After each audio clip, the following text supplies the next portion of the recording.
The Radical. Fundamental principles of freedom, rational self-interest, and individual rights. This is the Yaron Brook Show. All right, everybody, welcome to Yaron Brook Show on this almost the last day of the year, December 30th, 2024. And today we're going to take up the not very the most controversial topic maybe in American politics today, maybe for the last 8 to 10 years, and that is immigration. And by the end of the show today, we will have solved the problem. We will propose a policy that is just solves all the problems that immigration debate is dealing with. At least that is the hope.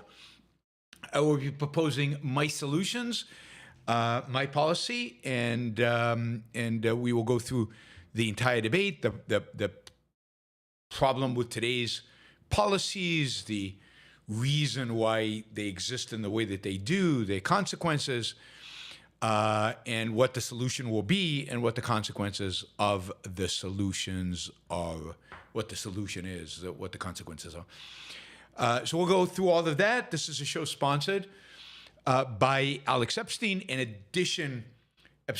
addition to his sponsorship of the regular shows, right, his monthly sponsorship. This is a specific show that he has sponsored. The second one, we did the China policy, fixing the China policy, getting China policy right. We did that a week ago.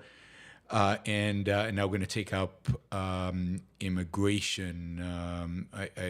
So feel free to ask questions. You can ask questions, of course, about anything, but I will give priority for the immigration questions and start off with the immigration questions, and we will cover those first, and then we'll cover everything else. But you can ask about anything you would like to ask. Also want to remind you, before we get started, about tomorrow's show. We will be doing our year-end, year-in-review fundraising show tomorrow.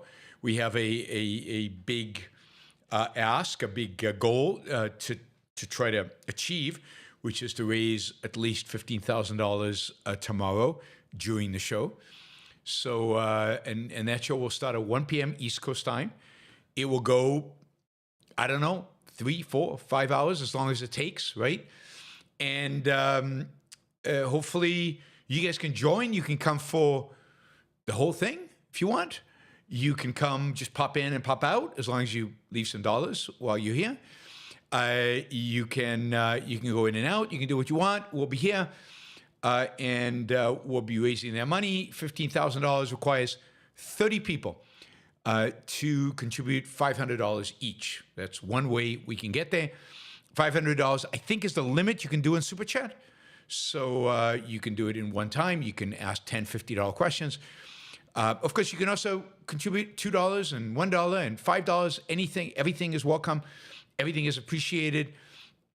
But I know that among my listeners, live and not live combined, there are many, many more than 30 people who can afford to do $500. It works out to be about $1.25 a show if you look at all the shows I've done during the year. So I'm hoping that we can find 30 people who do 500, and then everybody else just adds on to that, and we raise a lot more than 15,000, which would be truly fantastic. Okay, tomorrow we'll also talk about goals for next year. We'll talk about a summary of this year, how the show is done, views, hours watched, all of that, data, how many shows I did live, how many videos I put up. All of that we'll cover tomorrow, in addition to just doing a year-in review show, which should be fun. All right, today we're going to talk about immigration. We're not going to talk about the current, obviously, the current challenge with the current, or let's say the current storm around regulation H-1Bs. We'll talk a little bit about that, but that's not going to be the focus. The focus is going to be the entire system. And look, if there's anything that everybody agrees about, with regard to the immigration system, everybody agrees on, is that it's completely broken. It's been broken for a long, long time. It's been broken for probably since 1924. It certainly has been broken over the last 30 years. There have been a few attempts that didn't last very long to fix it, but politics in Washington has not allowed any kind of comprehensive approach to tackling the entire issue of immigration. So today I'm going to give you a blueprint, at least, for tackling the entire thing. I want to simplify it all. I want to make it really simple and give a solution to what should be the immigration policy, how do we proceed, how do we make it easy, simple, straightforward, and in a way that, well, I mean, some people will never be happy no matter what we do, but in a way that hopefully can address the concerns of all the different constituencies out there, not the final policy, but my explanation and my justification for it. Hopefully we'll cover that. So the system is broken today. We know that. It is insanity to watch video of hundreds of thousands of people and ultimately millions of people showing up on the southern border of the United States, just walking across. Some of them with the hope of not being caught and somehow escaping into the United States and living here in the shadows, living here illegally, finding jobs, employers who are willing to employ them illegally, with employers taking on a real risk and the employees taking a huge risk. And of course, Trump now is talking about deporting all these illegals. And there's somewhere between 12 and 20 million illegal immigrants in the United States today. I mean, that's crazy. That's crazy. And particularly considering the fact that these illegal immigrants are all working. They can't get welfare. So they're all working. So here are 12 million people. You know, some of them are kids, some of them are spouses, but a significant number of them are working. And yet they have to be in the shadows. They have to hide. And the employers have to hide, and the employers have to be worried about being caught. And you've got this entire gray-black economy going on in the United States of America, the land of the free. That's just insane. And then, of course, you've got all these people who cross the border, and they immediately go up to the border police and say, I'm here for asylum. Oh, why are they crossing the border in unmarked, random locations in order to seek asylum? Why isn't there a system by which they can seek asylum wherever they live or on some place outside the United States for the United States to decide? And why is asylum so special? You know, we've got millions of people seeking asylum. What makes asylum special? Why is it worthy of entering the United States versus other things that are not? And should it be a priority of the United States accept people who are asylum seekers? What does the whole issue of asylum have to do with, let's say, American self-interest? And then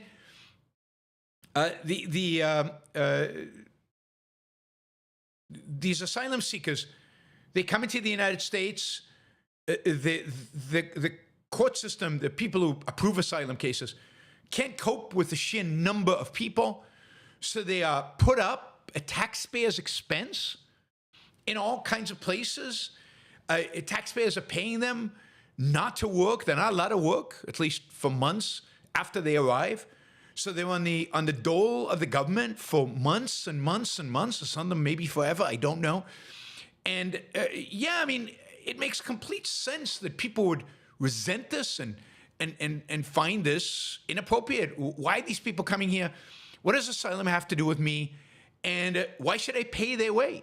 Why should I pay for them? And then it turns out that some of these asylum seekers are left in the country even though they have criminal records or been accused of crimes or maybe are gang members. How's the system working? And it's very difficult to get, of course, objective news about this because the left spins it one way and the right spins it another way, and it's very hard to actually figure out, okay, actually what's going on? And then if you actually look at legal immigration in the United States, a vast majority of legal status, green cards, are granted in the United States to family reunification, to family members of people who are already here on work visas and other things. Is that the right priority? Is that, again, like asylum? Is that the best we can do? You know, the parents, and I don't think you go to cousins and stuff, but at least even immediate family. Is this how we actually want to do it with the majority? Is that? And then if you want to come into the United States legally, and you want to come here not for asylum and not through family, but you actually want to come here because you believe in America, you love America, you value the ideas of America, you want to live in America, and you want to work in America. You want to be productive in America. You want to actually get a job in America. Maybe you even have a job offer. Well, this system is unbelievably complicated, unbelievably convoluted. I mean, here's a graph. I think you've probably seen this. I know Augustina has shown this. Augustina works at the Institute of Sonys in the past. You've probably seen it. This is a graph produced by Cato of the different paths you would have to take and the different forks in the road you would have to take for any one of these, for just baseline requirements. And then you've got a refugee, this is an asylum program, and then diversity lottery. There's a lottery for countries that don't typically get people into the United States. This is a lottery. Why a lottery? Is that the best we can do in terms of letting people into the United States? Is by lottery, by chance, by and then there's a family sponsorship, and then there's self-sponsorship, and then there's employer sponsorship. Employer sponsorship with no prevailing wage, and employer sponsorship with a prevailing wage. And each one of these, look at the employer sponsorship ones in particular, unbelievably complex, unbelievably bureaucratic, unbelievable amounts of time and money. That's one thing they don't talk about with the H-1B program. It costs a lot of money for companies to hire people into H-1B programs. They have to be good. Otherwise, why is the company spending so much money and going through all this convoluted process? And when you see a graph like this, you know that the only real winners of anything like that are lawyers. Complexity is the friend of lawyers. But you create an unbelievably convoluted system, a system that actually penalizes people who are coming here to work and to pursue careers. If they get an H-1B, they're stuck with the same employer. They can't switch employers. So the criticism of them being kind of indentured servitude is an exaggeration and false and wrong. But there's a certain aspect of that that's right. How can you not be allowed to switch jobs? And why should you not be allowed to switch jobs? Isn't the point having a job? No, because that's not the point. As we'll see, it's not about the point. That's not the point at all. And of course, all this legal immigration system is handicapped by restrictions that supposedly are meant to protect Americans' jobs and incomes, not to put any downward pressure on wages, not to reduce the number of jobs available to Americans. So that adds layers and layers of complexity to all this. Every job has to advertise to Americans. There are 185, I read this somewhere, I haven't verified this, but 185 different non-immigrant and immigrant visa categories, different categories by which you can come into the United States. 185. I'm going to suggest reducing that number to three categories of visas. That's it. Nothing more. And maybe I'm missing some stuff. Maybe it lands up to be 10. But three major categories, and then we can talk about maybe there's some things that I've missed. Right? And of course, all of this creates, for the immigrant and for the employers, just massive, massive uncertainty. Massive uncertainty. Am I going to get a visa? Will my visa get renewed? Can I switch jobs? What's the cost of that? How much money can I make in America? How long can I be there? Can I bring my family over? Endless complexity, which leads to real angst and real uncertainty.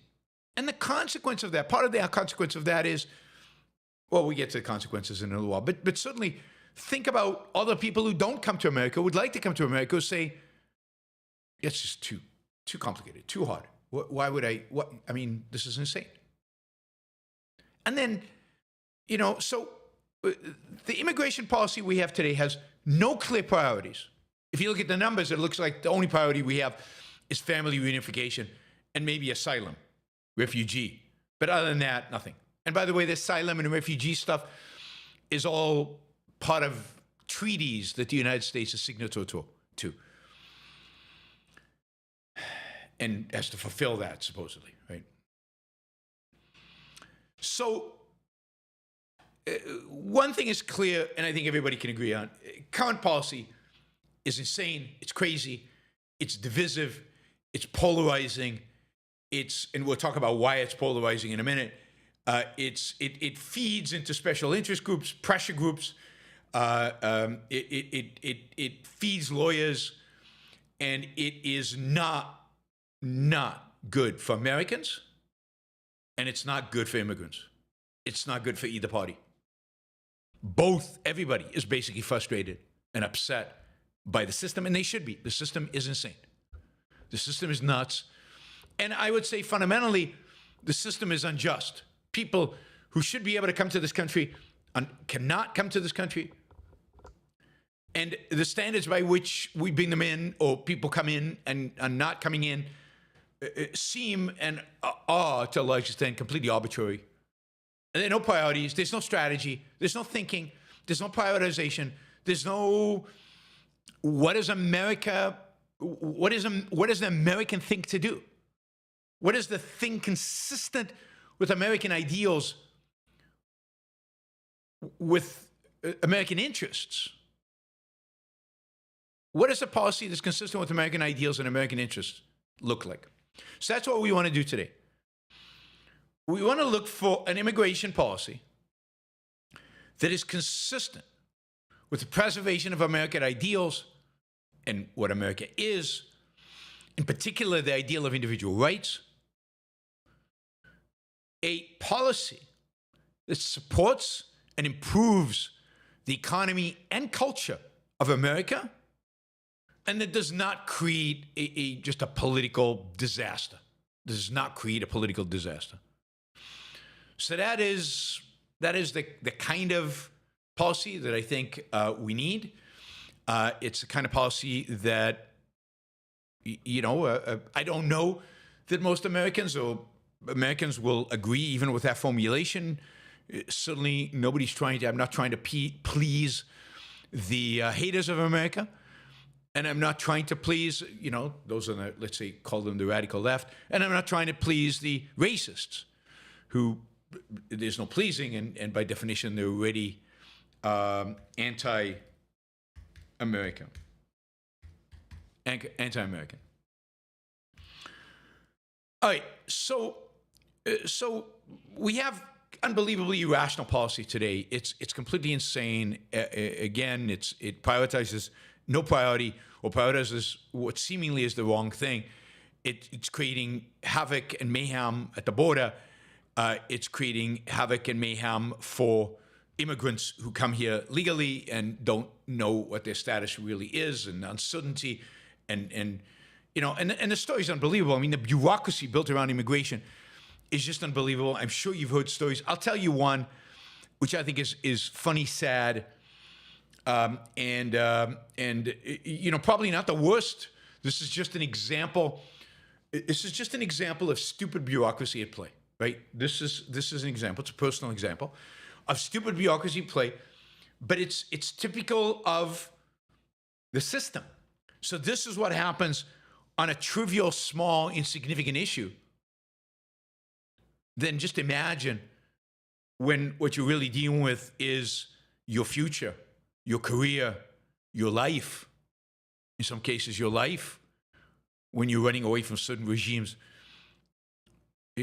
So here's the story. It's a short story, personal. It has to do with me and my wife. So years ago, this is a long, long time ago. My kids were, I think, like 2 and 4, or 2 and 5, or 3 and 6, something like that. They were little, and my wife went to do a sculpture program in France for a few weeks, and she went and she did the program, and she was heading back home, and it was during the time my visa had just been renewed. So I was on, I can't remember, an L1 or an H1B or one of these visa programs. I can't remember which one. And my visa had been renewed, but you can, I didn't have my passport stamped with the new, I had all the paperwork, but I didn't have the stamp in the passport, because in order to get the stamp in the passport, the idea was I had to leave the United States and come back in. And when I left the United States, I had to go to consulate and get the stamp, and only then I could come in. Anyway, so I didn't have the visa renewed in my passport, but I had the visa, all the paperwork officially. So she took all that paperwork and with her passport, and she went to the American embassy in Paris, and she said, here's all the paperwork, visa has been renewed, and I need to get back home. And the people there said, well, you can't. You know why? Here's all the paperwork. The visa's been approved. Well, because you're not the primary visa holder. Your husband's the primary visa holder. We can't approve your visa without approving his. We can't stamp your passport with the visa without stamping his passport with the visa. So he has to come to Paris to get his passport stamped, and then only then can we stamp your passport and you can go home.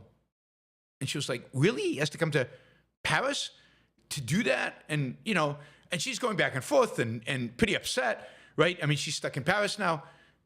I've got 2 small kids. She doesn't know when she's going to be able to come back. How am I going to leave them and come to Paris? It's expensive to come to Paris. Those days, didn't have a lot of money.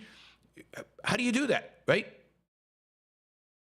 So basically, she finally gets them to say, no, well, what he really needs to do is he needs to leave the United States in order to get his passport stamped, and then send us the passport, and then you bring his passport with you, and we can get it all done. All right. I mean, that sounds insane. I literally called up the State Department, said, okay, I've been approved to the visa. Is there any State Department office I can go to anywhere in the U.S. where I can get this visa stamped in my passport? And they were like, no, we don't stamp passports. The only way you can do this is you have to leave the United States, go to a consulate, and get the passport. And I said, look, I've got small kids. My wife's stuck in Paris. Da-da-da. Not interested. They don't care. Go. You have to leave the United States, come back in, take the kids. Doesn't matter. Whatever. Right? Okay. So I'm like, okay, so I guess I'll have to travel to Mexico and go to consulate and get my passport stamped. So I call up Guadalajara. What's the city across the border from San Diego? That's the closest Mexican place, closest consulate outside the United States. I call them up and they say, hey, I need to come and get my passport stamped. Can I make an appointment to come? Because I need to come, do it, and leave and everything. Tijuana, thank you, Tijuana. So they say, oh yeah, of course, you can do that. We can make you an appointment and you can come. We'll stamp the thing, and then, yeah, you can go back to the United States. I said, great. I want to come tomorrow. And so, oh, no. We don't have any appointments tomorrow. It's going to be 3 months. I said, what? My wife's in Paris. My kids, what am I? You're insane. I can't delay this for 3 months. That is crazy. That's the way it is. There's no exceptions. There's nothing we can do. All right, so I call Juarez. And in Juarez, they say, yeah, we don't make appointments. She can come. We might be able to see you. We might not be able to see you. There's usually a long line. Starts early in the morning. Some people actually sleep over.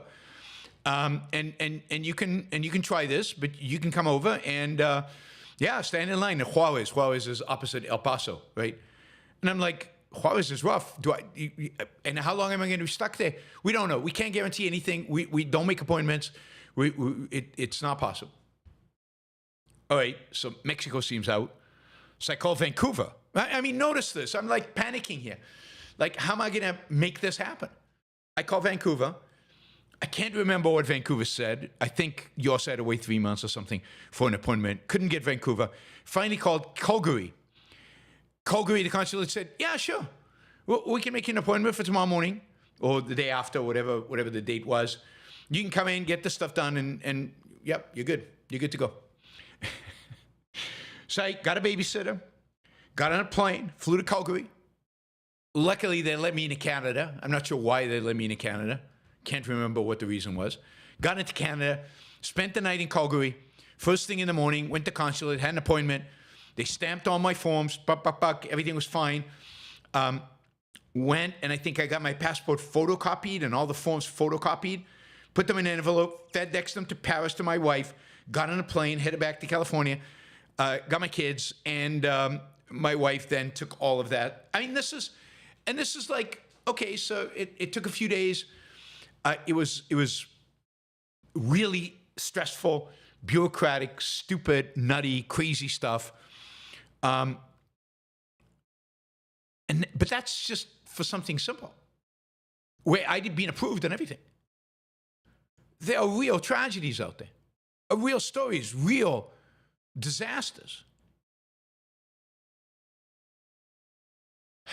So this system, God, the only beneficiaries, if you want to call them that, are the bureaucrats, are the people who thrive on making your life hell by jumping through all kinds of stupid, unnecessary hoops, like at the State Department, where they won't stamp your passport in a State Department office in the United States.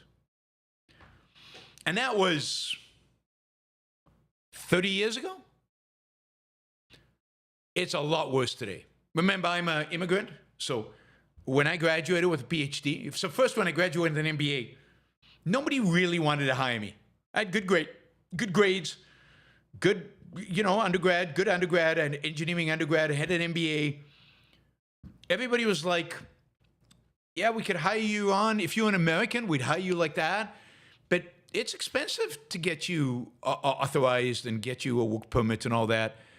And we can hire all these Americans here. Why would we go through that? So it was really, I probably would have found a job ultimately, but it was really, really tough and very depressing. There were moments there where I thought, will I have to go back to Israel? What's gonna happen here? And then I got my PhD. And then I finally got a job offer after PhD by university. And universities have this routine, but so first I had to get a visa for practical training for a year. And then once the practical training was over, they applied for, I think it was either an H-1B or an L1, like exceptional ability visa.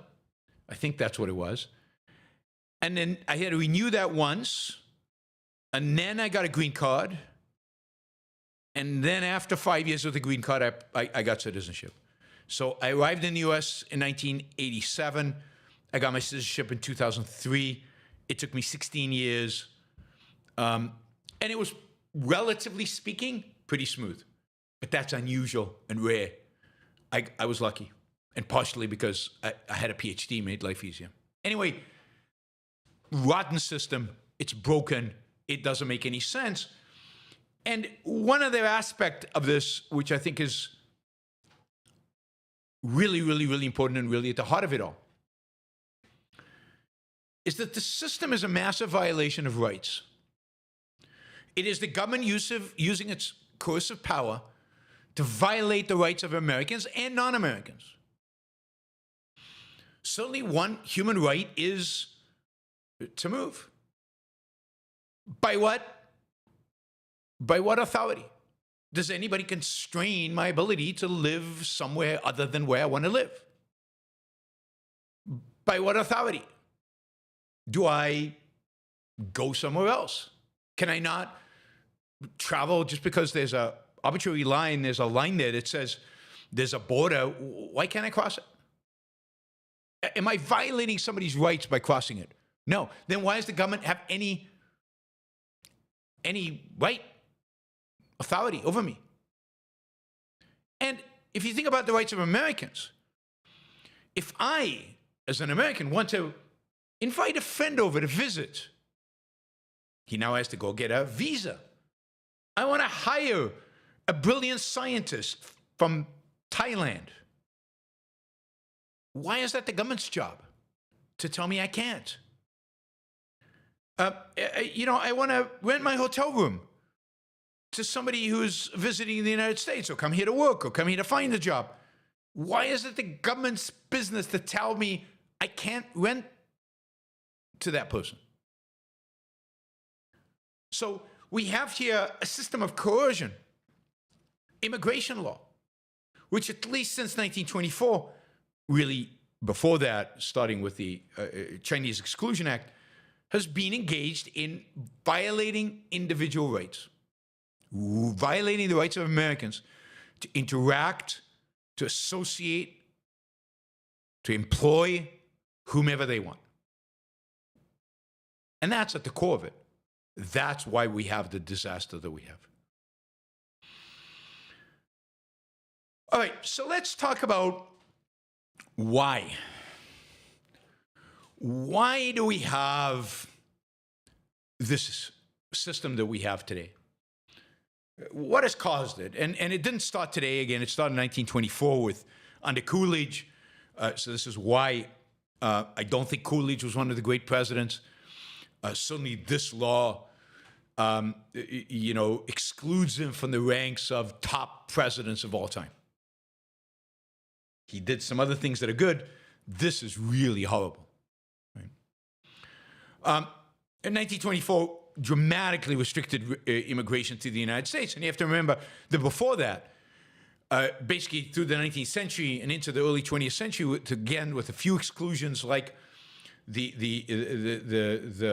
Chinese Exclusion Act and a few others, there were very, very, very few restrictions on immigration. Initially, anybody could come anytime, anywhere, no restrictions. Then there were certain restrictions based on infectious diseases and maybe suspicion of criminal activity. But other than that, you could come in, Ellis Island, everybody was free to come in if they were not sick. And that all changed dramatically, for the first time dramatically, in 1924 again, although the seeds already been planted in previous laws. And you can find Augustina has a really good. She was on the show. We talked about this, but also she has some talks that she's given that are excellent on the history of the immigration and how we got to where we are. So I want to talk about a little bit about the things that people say, the reasons why they both object to immigration or they want to restrict immigration in the way that we have restricted immigration. So let's talk about some of the opposition to immigration, some of the sources of opposition to immigration, legal immigration. We're talking about the objection to basically legalizing immigration, to letting people come in, as it was in the late 19th century, early 20th century. And of course, it was restricted in 1924, so none of these are new. All of these go back then. All of these are common with, what people held back then. It's not that different. It's only gotten worse today in the sense that America is less connected to its founding principles and founding ideas. It's less connected to the idea of individual rights. That's less important to them. But also, we know so much more today, and yet they still hold to some pretty false, easily provably false ideas that still shape their attitudes towards immigration. So what causes people's resentment towards immigration and wanting to restrict it and ultimately cause this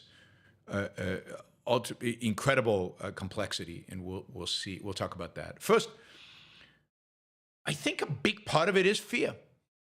As we said many times on the show, fear is an incredibly powerful emotion. And people are afraid. They're afraid of people who look different than themselves, who have different cultures than themselves, who behave in different ways than themselves. They're afraid of the different. They're afraid of what will do to their life. There is a certain sense in which people today, are comfortable in their, in the way things are, and they don't like change. Ayn Rand has a famous essay about the divine right of stagnation. They're comfortable, and change is upsetting. They're afraid because they believe, as we'll talk about, they believe falsely, but they believe, and they've been taught, and intellectuals have supported the idea that the job market, for example, is a zero-sum game. And any immigrant who comes in and takes a job, it's at your expense. An American will lose his job. They believe that wealth is a zero-sum game. And an American who comes here and succeeds is succeeding at somebody else's expense. It means somebody else is poorer. Somebody else is lost. Americans, tragically, sadly, horrifically, have bought into kind of a European Marxist perspective. Even people on the right, even people who claim not to be Marxist or anti-Marxist or anti-woke, anti-left, have bought into an idea of zero-sum economics. That somebody else's success is also at your expense. And therefore, jobs are finite and limited and constrained. Wealth is finite, limited, and constrained. Now, we'll talk about, even if that were true, whether that would justify this, but we'll talk about that in a minute. And then there is this view that even Milton Friedman argued, that given that we have a welfare state, all these people are going to come and they're just going to leech off of the welfare state. They're just going to leech massively off of the welfare state. And as a consequence, they are going to, basically bankrupt the country. They're going to destroy this country because they're going to be all on welfare. And it's just going to be horrific. And the people who come here are going to come for welfare. And you can't do that. You can't have a welfare state and open immigration or large numbers of immigrants. And then, this is true, I think, in the 1920s, and it's true again today. They've been told, and they fear, and again, I think these are all irrational fears, that immigrants are criminals. They're terrorists. They rape and plunder and kill and murder, and crime rates are going through the roof because of immigrants. And it's irrational fear by the fact that you can show them the data and the statistics, and you can show that that's not true, that none of that is happening, and it doesn't matter. That doesn't affect them. Data doesn't affect them. One crime committed by an immigrant is enough to justify banning them.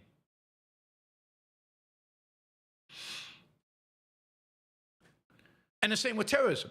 Terrorists are going to come. There's a security threat. Now, you can imagine there's a real issue here. There could be criminals coming across the border. Could be gang members coming across the border.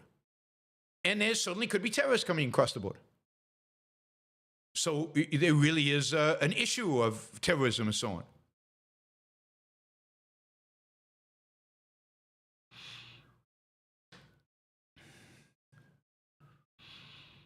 So fear of irrational economics, fear, maybe there's more rationality here of them just milking the welfare state, and you're getting the kind of people that want the welfare state and also bankrupting the country, and fear over crime and terrorism. And, there's some, even though the data doesn't support an increase in crime because of immigration, indeed, there's a decrease in crime on a per capita basis due to immigration. Immigrants are generally significantly less criminal than Americans.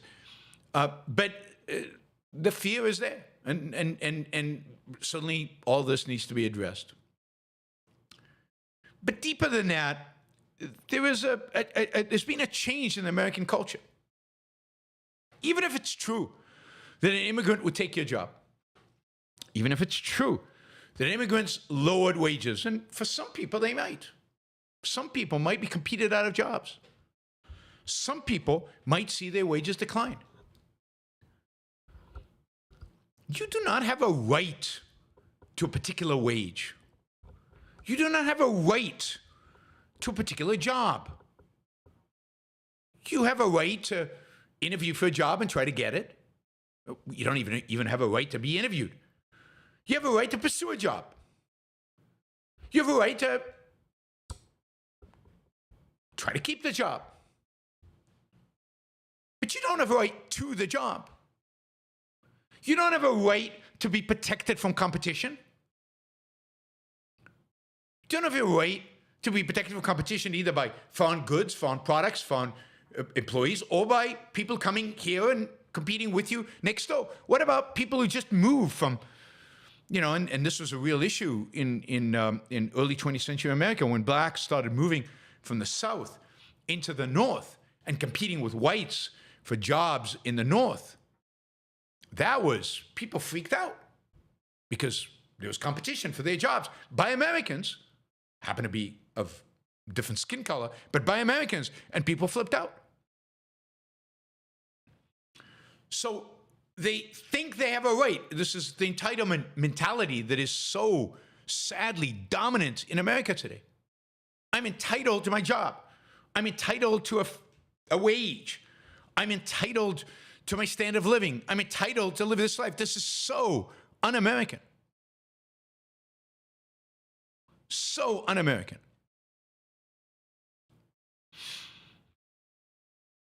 And yet, this is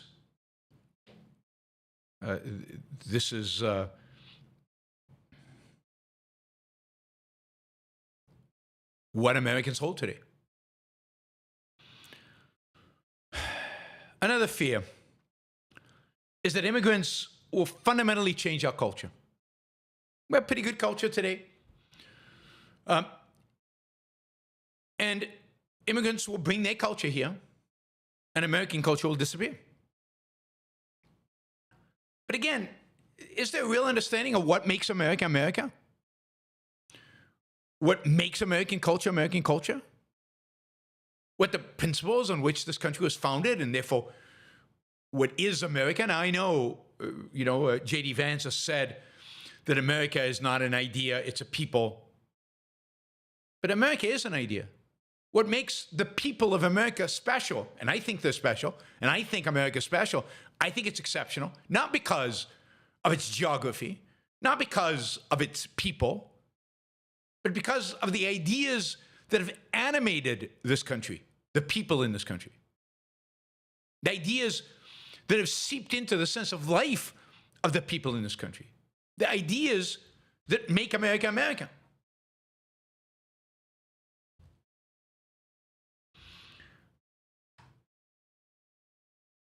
And, so they worry that the culture will be destroyed, that these ideas ultimately will be destroyed. But I would ask why? Why would you worry about that? If the ideas that America holds, if the culture of America is so good, why won't it dominate the immigrants? Didn't it do that for 150 years at the beginning of America? Before 1924? Didn't immigrants assimilate? Didn't they become part of America? Didn't they adopt fundamentally the ideas of America, the sense of life of America? I mean, like it or not, this is a country of immigrants. What percentage of the population can trace its roots back to 17th century first immigrants to America? Even they were immigrants, but first settlers in America, very few. So the culture, the achievements, isn't much of American culture really established by immigrants? Think of the movies that we love. How many of those movies, particularly older movies, how many of those were made by immigrants? Post-World War II, many of German and European directors, really pre-World War II, came to America and made movies here and really made Hollywood what it is today. Really made Hollywood into the powerhouse that it is. And you know, much of the musicians, the classical musicians certainly, who came to this country and created the great orchestra and the great symphonies, the great conductors, that's all culture. Those are all immigrants. So where is this American culture that is harmed by immigrants? Our food has only gotten better because of immigrants, because of the diversity of food that they have brought in, the expertise, the flavors, the spices. And if anything, don't immigrants revitalize kind of the American energy, spirit of entrepreneurship, of risk-taking? I mean, it certainly looks like it. If you look at the number of entrepreneurs who are immigrants, if you look at Silicon Valley, how many startup CEOs or startup founders were immigrants, it certainly seems like they're revitalizing that spirit. And if we want to convey the idea of the greatness of American ideas, of what made America great, if those ideas are so powerful, then they would dominate any ideas the immigrants have. We would win the cultural challenge that the immigrants supposedly present to us. Immigrant groups, over and over again throughout the last couple of centuries, assimilate very quickly. By every measure of assimilation, within a generation or two, they're completely American. Now, we've been told that they will sway politics, that they will bring the politics of their home country to the United States. And there's a sense in which that is true. They bring the ideas sometimes of the home country, and we better have ideas that can challenge those. We better have ideas that are better. We better be able to articulate those ideas of what is America and what America represents in order to assimilate them into us. They're probably the worst immigrants in all of American history, the most damaging immigrants of all in American history. Are not the illegal immigrants crossing over from Mexico. The worst immigrants in all of American history are German immigrants. The progressive movement was founded on German immigrants who brought German ideas, destructive German ideas, into America and weren't challenged by Americans. And they won the day. And the consequence of that was still feeling. But immigrants, most of the immigrants come today, don't come with many ideas. Most of them are not very intellectual. And we will shape them by what ideas we as Americans, we hold. And we'll talk about this, but you can't separate out the need for improved education from the whole immigration question. And then finally, well, not finally, but one other point is, look, and we have to face this, particularly given the latest discussions on H-1B visas and Elon Musk versus MAGA. There is a lot of racism in America. It's worse maybe than it has been in a very long time. It maybe is not focused anymore on blacks or other people of color within America. It's not focused on immigrants, Indians in the case of the H-1B debate. But what that debate showed is the extent of xenophobia and racism. And that needs to be abandoned. That is a bad reason to restrict immigration because there are some people who happen to be racist. Now, there's one other issue, one other false rationale, if you will, for the mess that we have in terms of immigration, But I think ultimately it is the reason why we have such a mess, why we cannot find resolution, and why our immigration system is so convoluted and complex and absurd. Why we have 100 and what did I say, 185 different types of visas. It's because because the government has stepped into the immigration field and tried to regulate it, has become like almost any other area in which the government regulates. It's become a place where there are winners and losers. Become a place where all kinds of so-called interest groups, pressure groups, political pressure groups are formed in order to grab a piece. Whenever coercion comes into the equation, zero-sum situations are created. And some people want to grab a piece before it's taken away from them.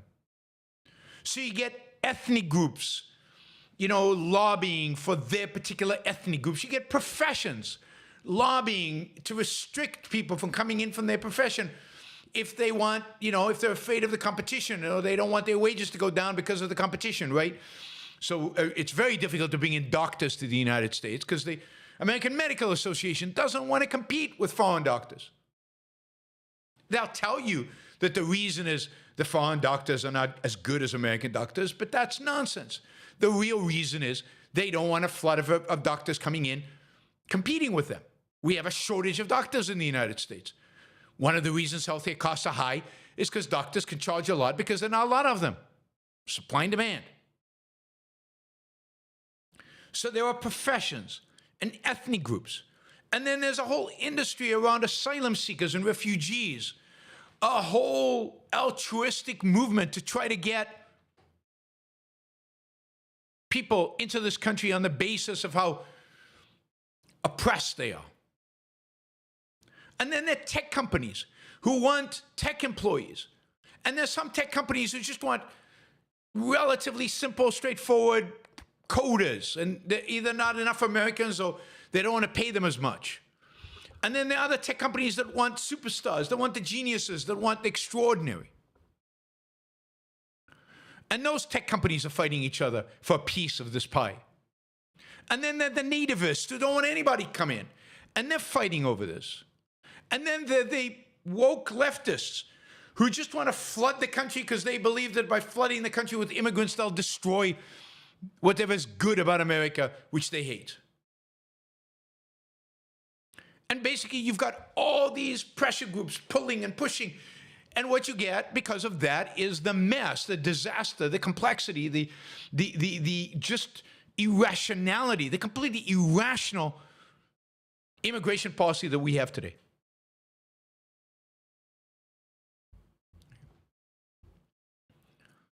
So it's a complete disaster. It's very, very, crazy. It's become just a pressure group, mayhem. So that, I think, is why we have the policy that we have. Fear, ignorance of economics, ignorance of crime and terrorism, not understanding culture, not understanding the foundations of culture, and therefore wanting to protect it somehow by keeping those people who are different, who act differently, who behave differently, who eat different food away from us. And a real sense of entitlement that unfortunately has crept into America. And then at the edges, suddenly elements of racism. Now, what are the consequences of this? What are the consequences of having an irrational immigration policy? Well, I think the first and big one is that we've abandoned a commitment to liberty. We've abandoned the commitment to individual rights. We've created a coercive, arbitrary system that violates rights left and right, that denies Americans opportunities to hire, sell, rent, interact with foreigners, denies foreigners the right to come here and work and, reinvigorate America.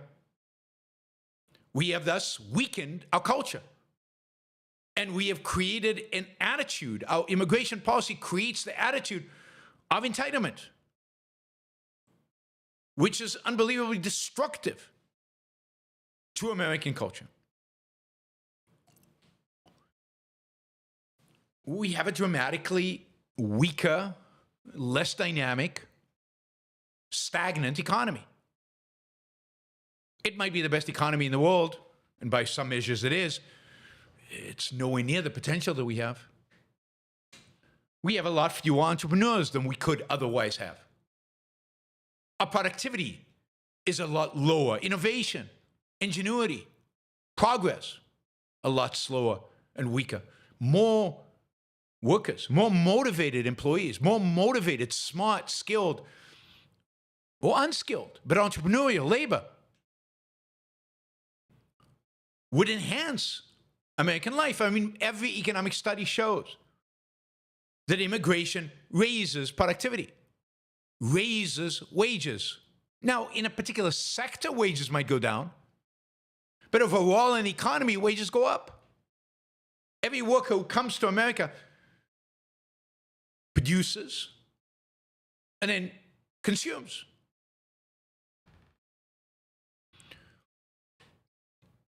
The restrictions on immigration are restrictions on the division of labor. The restrictions on specialization. They hamper, therefore, our standard of living. More people to trade with at very low cost. The cheapest trading is done with people around you. The further away you have to transport goods, the more expensive they become. One of the reasons why outsourcing is relatively expensive and is only done in extraordinary cases where the gap is huge. We'll talk about trade another time.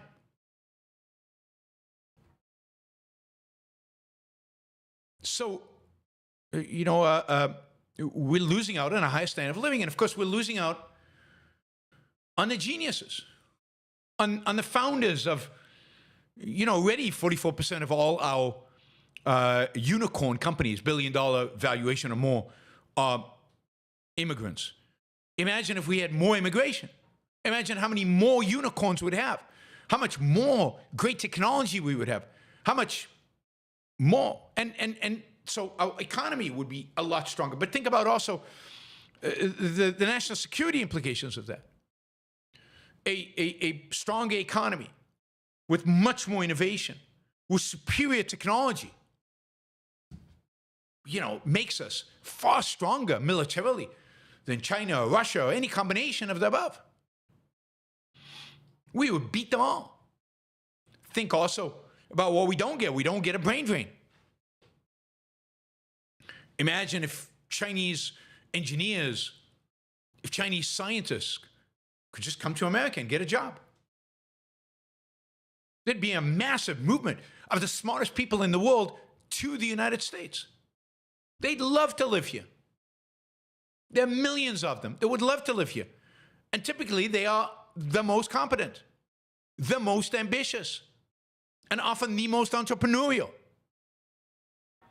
So we're missing out on the best people.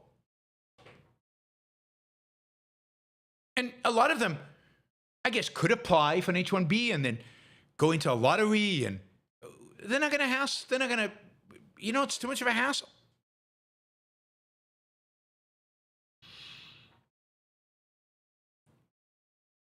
So we have a lot weaker economy. The economic benefits of immigration are way understated even by the most optimistic immigration supporters.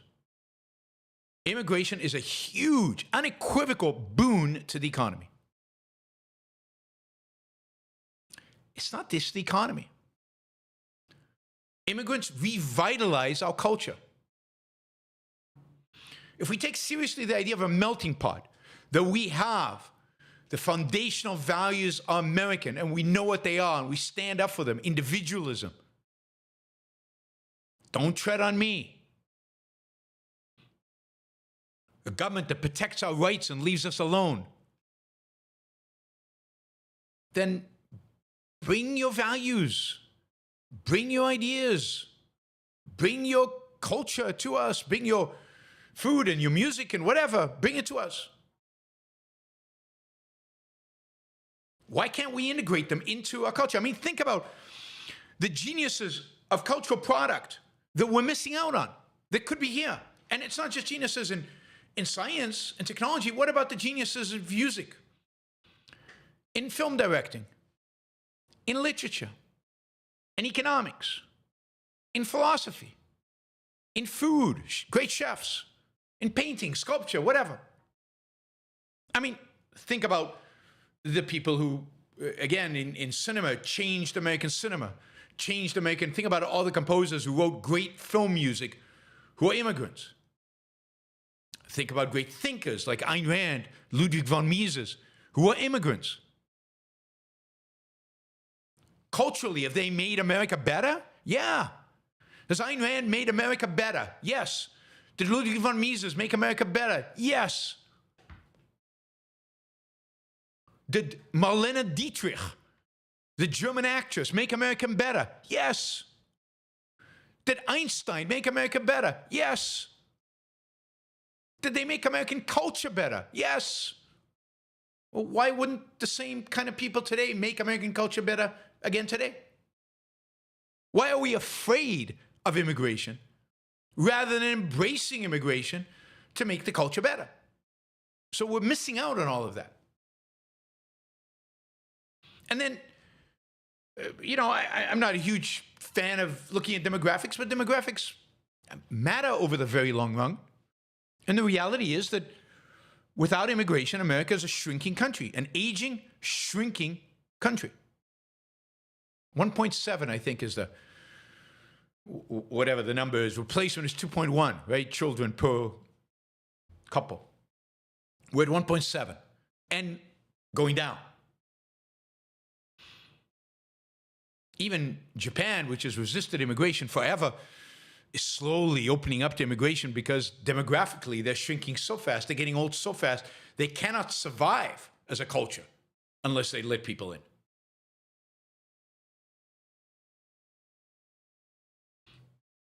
And then, of course, the fact that immigration is what it is, the consequence of that is the pressure group politics, which leads to the polarization. But we have a constant war between pressure groups wanting to admit or restrict people based on nationality, race, type of worker, student, not student, extended family, asylum seeker, not asylum seeker. It just goes on and on and on. There's no end to it. And all this leads to a massive polarization. I mean, and the elevation, and you can see it on my chat, the elevation of racist, blatantly racist ideas into the debate. Ideas that, if not for the disastrous immigration policies we had, would not be tolerated, would not be accepted.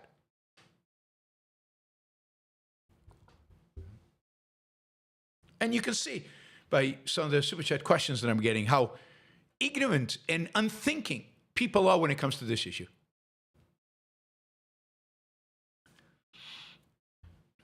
Really, really narrow and emotional fear, as I said before, fear.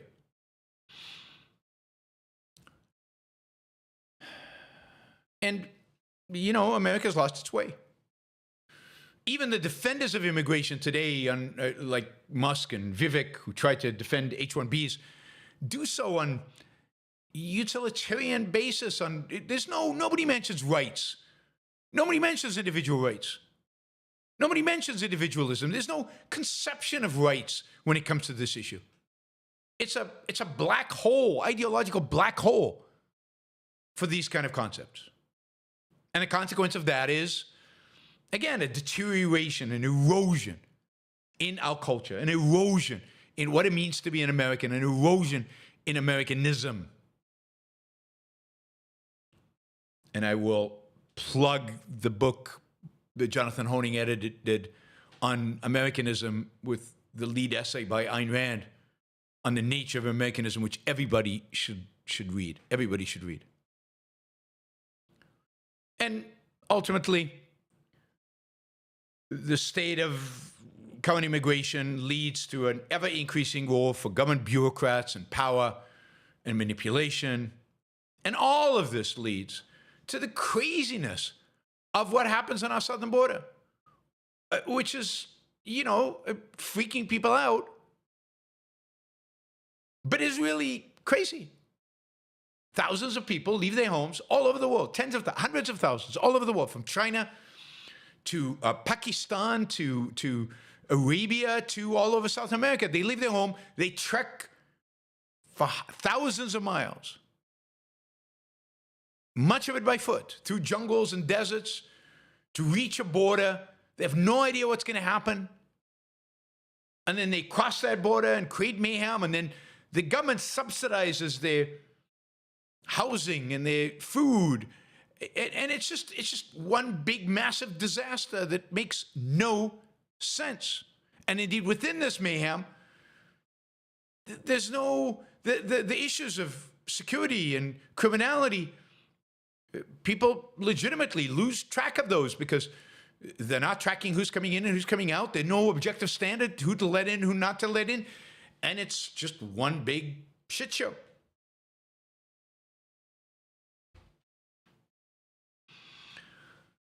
All right, so what do we do about this?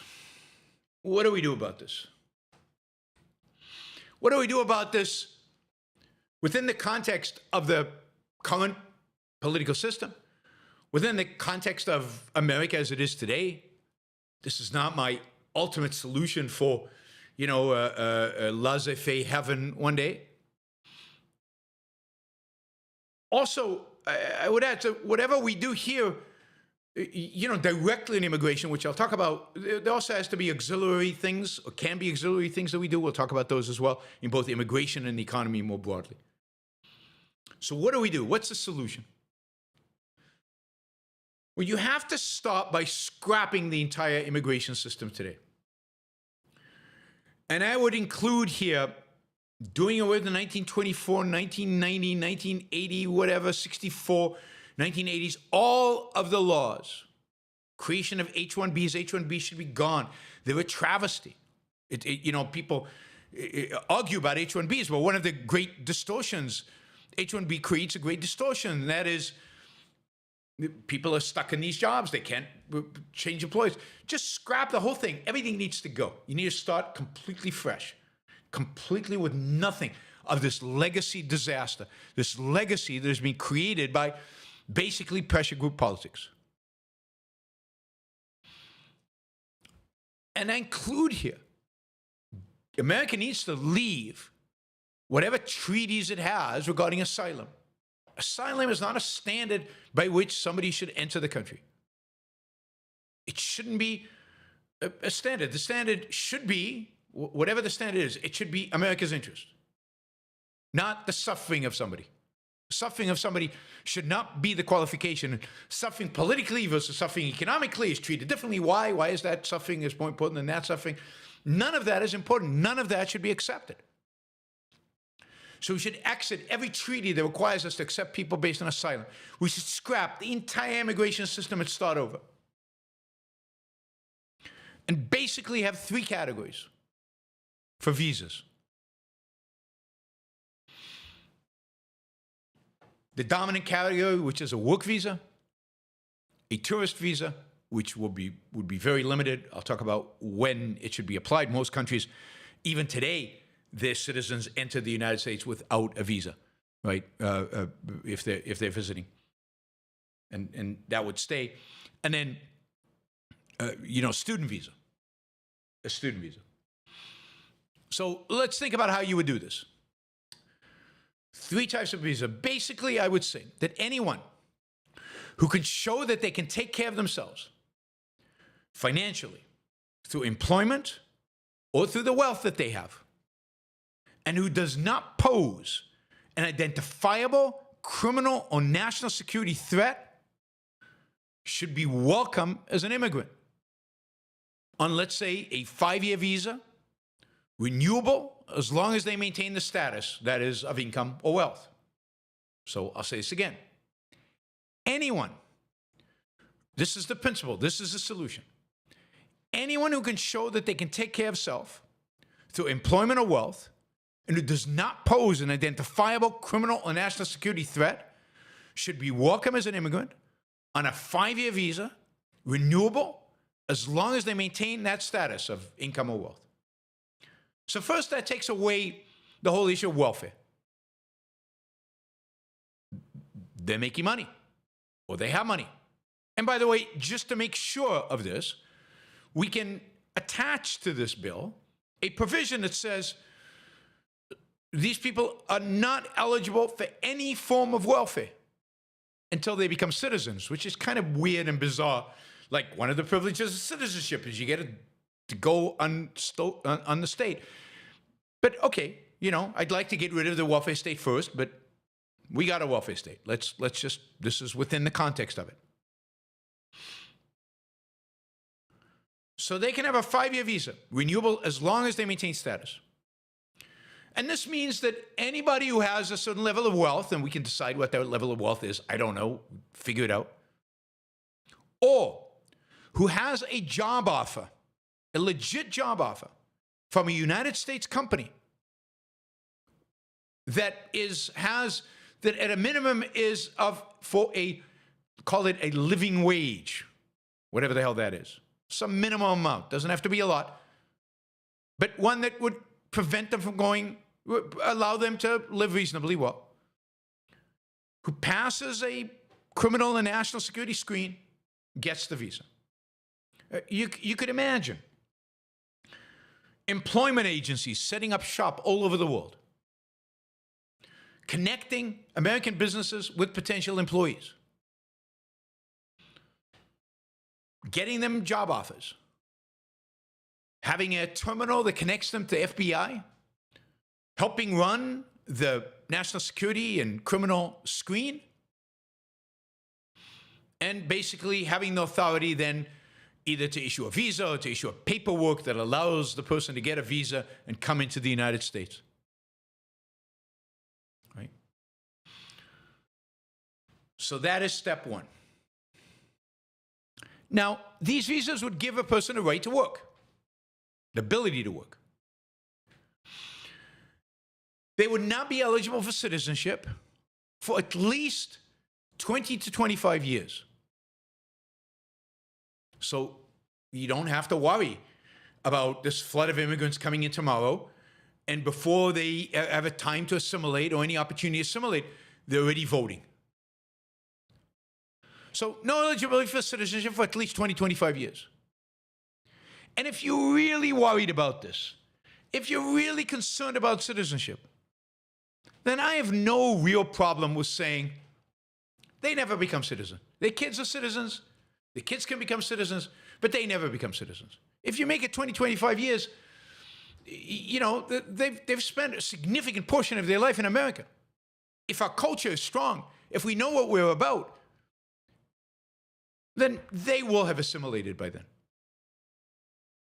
And remember, they have to work.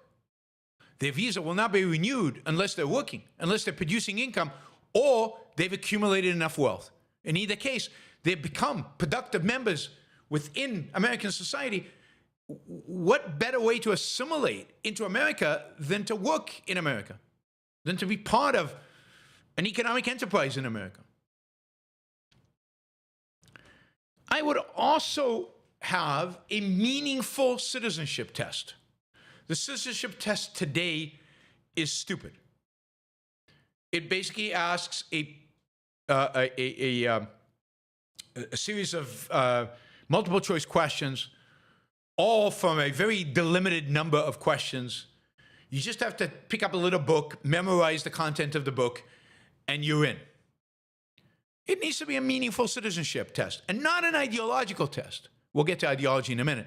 Not an ideological test, but a test that basically figures out whether you understand the American system of government.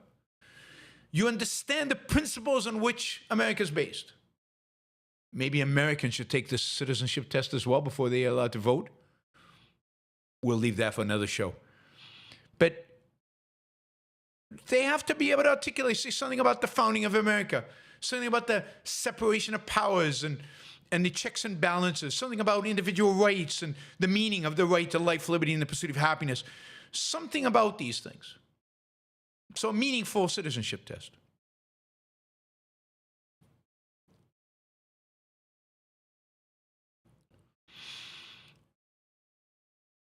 And then, as we said, no eligibility for any form of welfare.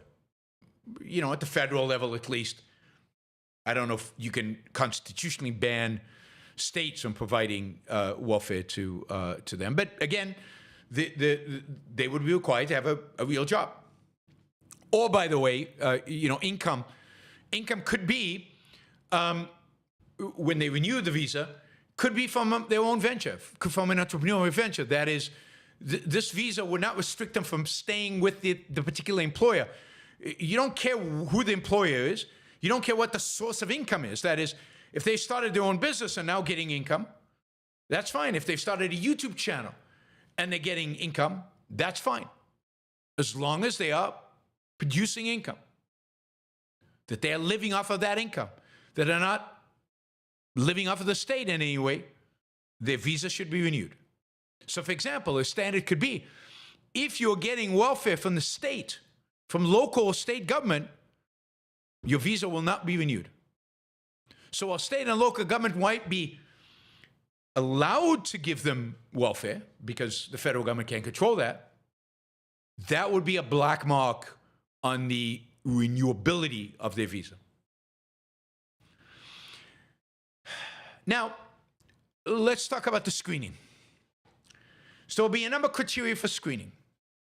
One is criminality. Based on U.S. law, have you participated in a crime? For example, gang membership. It's true that you might have been prosecuted of a crime and been in jail in another country. So in that sense, you've already, served your time, if you will. It doesn't matter. For the purposes of this, in order to, again, be very clear, you would exclude people with criminal backgrounds. You would exclude gang membership. I mean, there'd be some gray areas where, particularly in oppressive regimes, where it's not clear if somebody, what the reason he was prosecuted for, what. But that's what a screening is for. You would screen for all these things. And in some cases, great cases, you would have to dig a little deeper, right? Terrorism. Are you a member of a terrorist organization? Have you ever been a member of a terrorist organization? If you're no longer a member of a terrorist organization, how can you prove that you have now repudiated that organization? Right? So, are you a physical threat? And the United States has pretty good databases. Are your friends terrorists? Are your neighbors terrorists? Are your, not neighbors maybe, are your family members terrorists? And really dig. Particularly if you're coming, let's say, from a Muslim country. Is there a real risk that you're a spy? And again, I don't know what the criteria would be here exactly, but are you a national security threat? Have you been affiliated in one way or another with the Chinese Communist Party or with Chinese securities? Have you been a member of a hacking group that's hacked American computers? I mean, all of those kind of things. And then I would add to that, do you advocate for, have you advocated for an ideology that has been identified as an explicit enemy of the United States? That is, you can think of during World War II, have you advocated for Nazism or Japanese imperialism? And today, are you an Islamist? Are you affiliated in any way with Islamism? Do you, express outwardly the manifestations of Islamism? For example, do you require your wife to go completely covered? Given Islamism is the ideology of our enemy today, that would disqualify you from entering the United States. Now, we'd have to define it as the enemy. That would require certain foreign policy changes. But not a ban on Islam, but a ban on Islamism, absolutely. And, you would have to accept as part of your, certainly as a citizen, but even as an immigrant, you would have to accept the rule of law in America. the Constitution and the rule of law of America, and you have to swear to that, do some kind of legal statement that you accept that, with everything that that implies.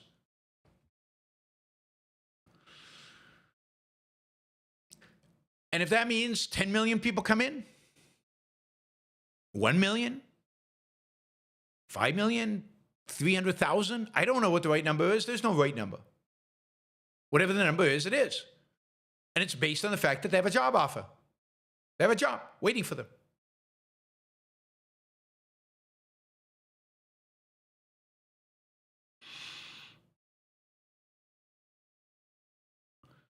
And then beyond that, I'd say only direct family, spouse, non-adult children are automatically approved for a visa. Now, once you become a citizen, it's possible that, you know, you allow citizenship to your children, and maybe there's a path for the children, the non-adult children, to become citizens independent of the parents. If they get a job, they now get their own visas. In a sense, they start the 20, 25-year clock. You have to work out all the details in terms of family. But family reunification, bringing your relatives from all over the world here, particularly your elderly parents or whatever, cannot be a priority and should not be a priority for a system like this.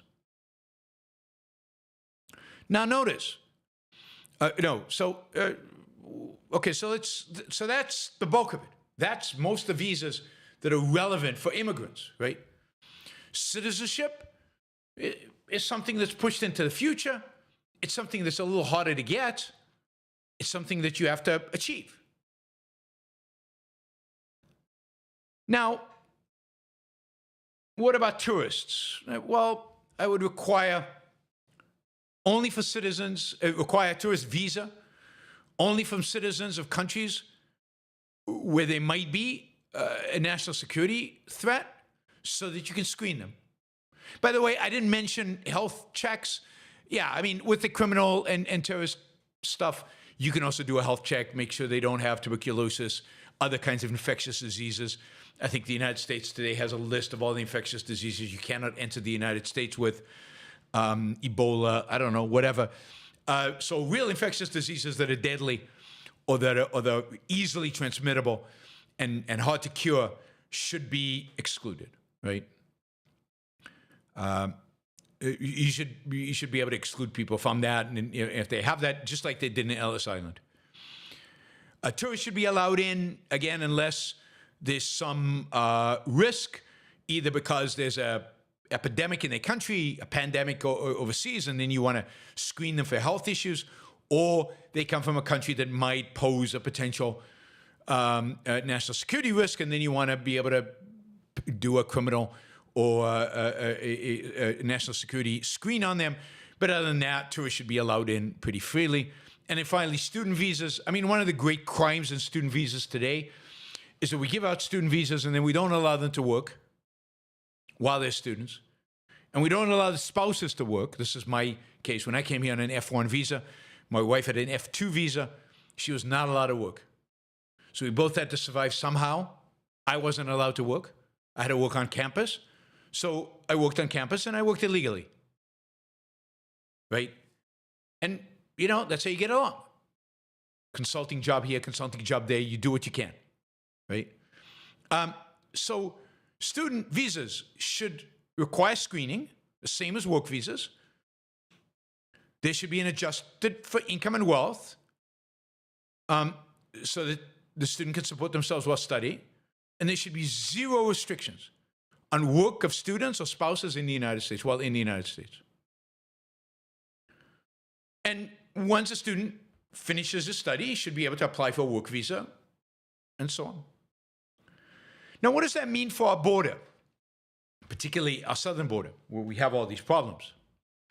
Well, there would be a few transit points where people can come in with their visas that they've received from the employment agency or from whatever mechanism we create to facilitate these visas, and where they're checked and allowed in.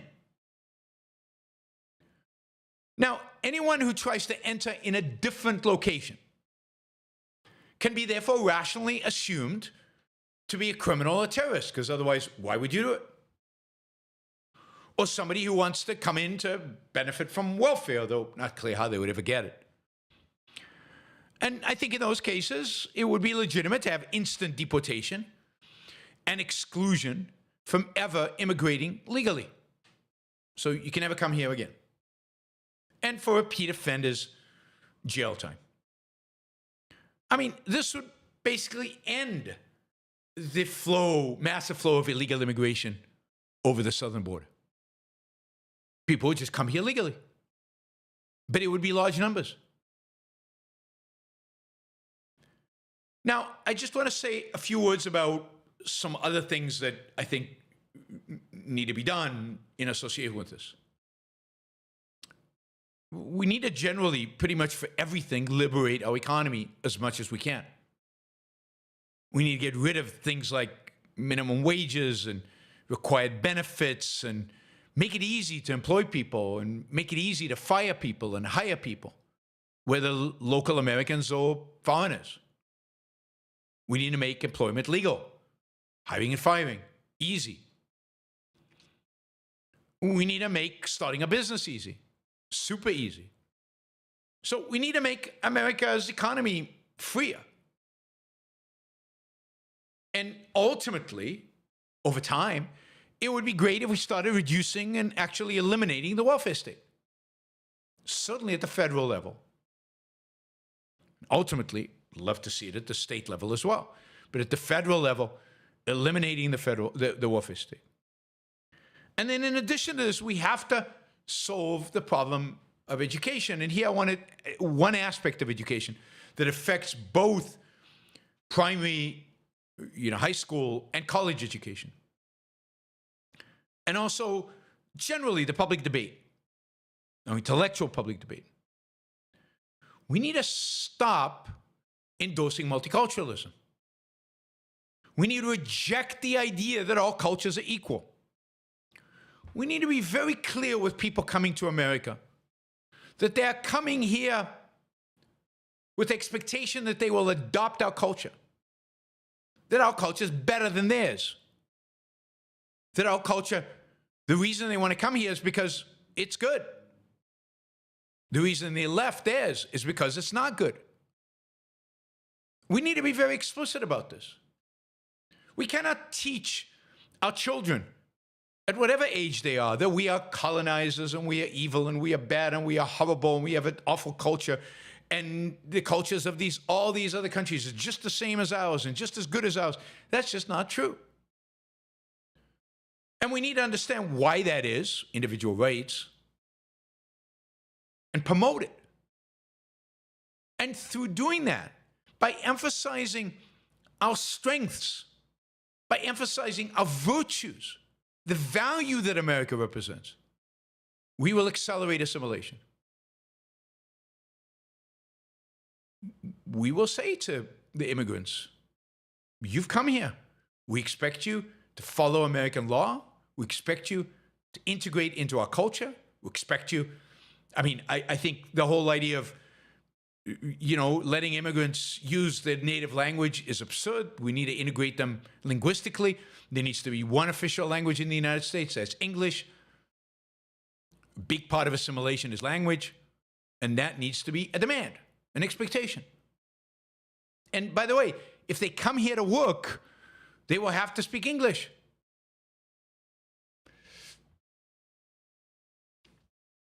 Now, what would be the outcome of this new immigration policy?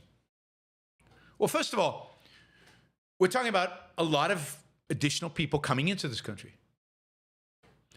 A new wave of immigration. Immigration today is relatively high, but as a percentage of the existing population, still pretty low as compared to what it was in the late 19th century. And think about the late 19th century. What a dynamic, invigorating American culture that was. So the solution will revitalize America. It will express America's confidence in itself and in its values. And refocus our energy on individualism, on individual rights, on the right of individuals to pursue their happiness using their own mind in pursuit of their own values, free from coercion, free from the pressure groups. It will clarify who is an American. Ultimately, America is an idea. And we expect these ideas to manifest in virtues, in the character of who Americans are. And Americans are born every day, all over the world. People with the kind of character, with the kind of virtues, with the kind of values that are cherished in America are born everywhere. And we should be inviting them to come here and re-energize and populate America. Fill her up. We've got lots of empty land. Our culture will be revitalized. Great artists and thinkers and producers and creators and chefs and dancers and all kinds of people will come here who will re-energize American culture. They won't come here to be funded by the state. They won't come here to get handouts. They won't come here because of their skin color or because they're persecuted or because they're poor and miserable. They'll come here because they want to make something of themselves. They'll come here because they want to live free and because they want to make a living. Think of all the enormous benefits we would get from having more people like that. There are millions, hundreds of millions probably in the world of the 8 billion people who qualify as spiritually American. And if they come here, America becomes a bigger, more vibrant, more dynamic, more exciting, more ambitious place. And that's exciting. I know for some people, this is what causes them fear. But if you yourself are American in the sense of ambitious, individualistic, a thinker, then you relish such a culture. We drain the brains of our enemies. We bring the most productive people in the world here. We make the rest of the world, from a perspective of military threat to the United States, irrelevant. We would be so far ahead of everybody else in terms of the geniuses here, in terms of innovation and technology and science, and in terms of our military, that nobody would come close. Nobody would ever threaten the United States under those circumstances. We'd be overwhelmingly the most powerful state in the world. And that's because, to a large extent, opening up immigration, increasing immigration, the way I've explained, would create a dynamic entrepreneurial economy. We'd see massive economic growth, huge amounts of innovation and productivity increases, a more refined and better division of labor, which would translate into massively higher standard of living. Trade, more trade, raise the standard of living. The more we trade, the more people we have to trade with, the more people we have who can produce.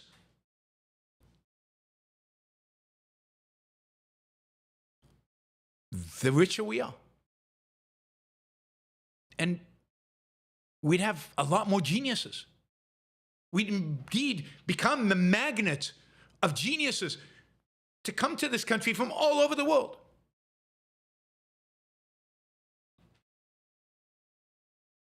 What an exciting place to be.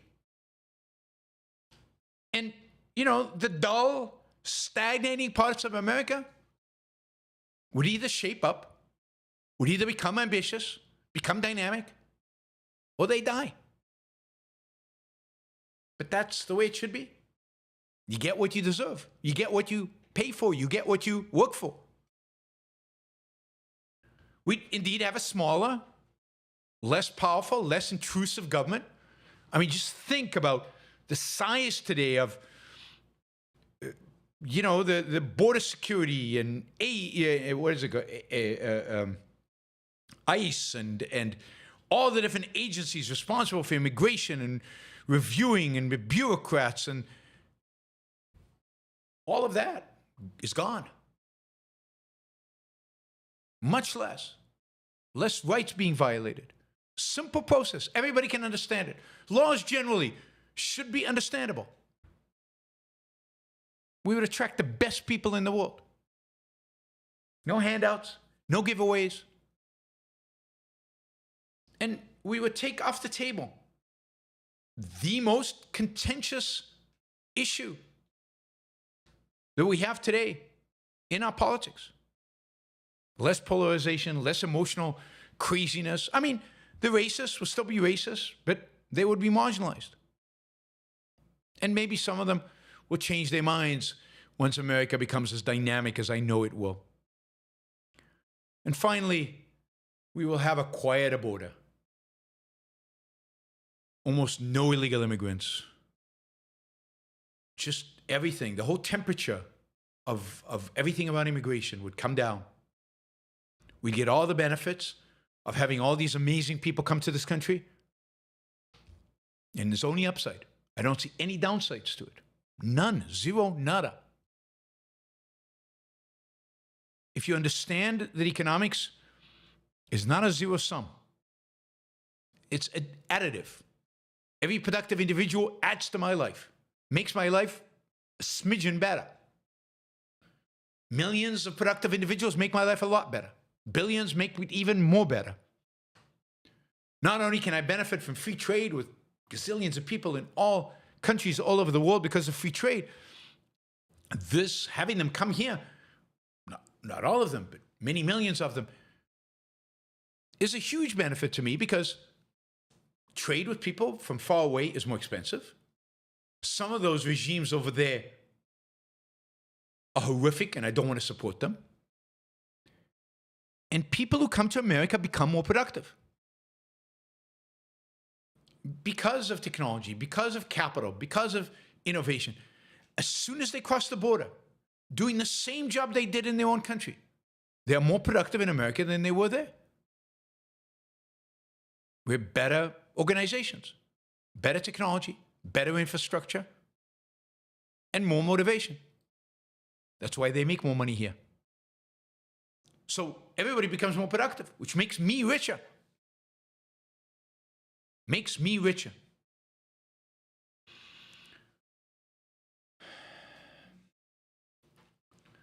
So a lot of the problems the United States has, economic problems, Social Security, Medicare, a lot of these issues, if you can create the kind of economic growth that would be generated from a much more open immigration system, you would benefit enormously. Now, let me be clear.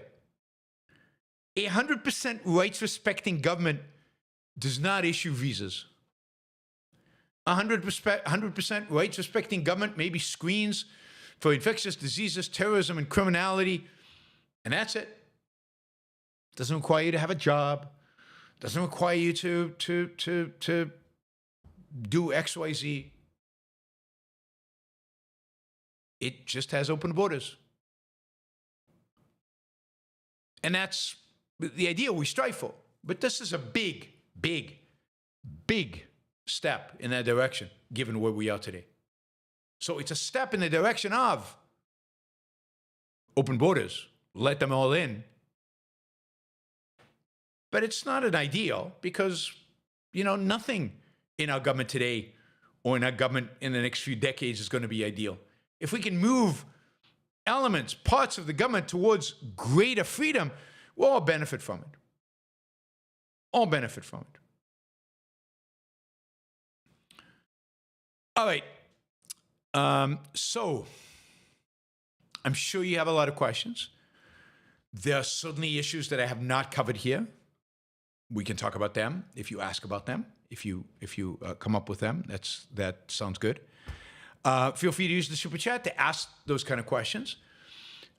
We are in the super chat. Let's see. We are We've covered the first hour. We did that pretty quickly, but we're short on the second hour and certainly short on the third hour. And it's likely we're going to go into the third hour given how many questions we have. We had quite a few questions. So please consider maybe doing a sticker if you don't have a question, or asking a question at the $20 or $50 level to get us closer to the goal. But right now, we're $110 short of the second hour goal, which hopefully we can at least achieve that in order to get to where we need to be, and maybe even exceed that. And please, if you like the show, if this was interesting, if this was of value, please press the like button. Let me remind you, this was sponsored by Alex Epstein, and you can subscribe to Alex on alexepstein.substack.com.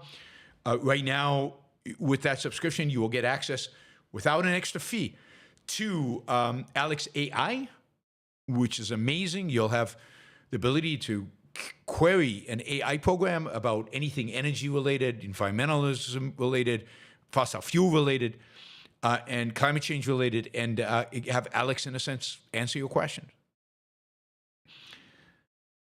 So yeah, go to alexepstein.substack.com. And finally, a reminder that tomorrow, December 31st, at 1 p.m., we will do our year-end review show. It's also a fundraiser. We're going to try to raise $15,000. That's a lot of money, but I'm hopeful.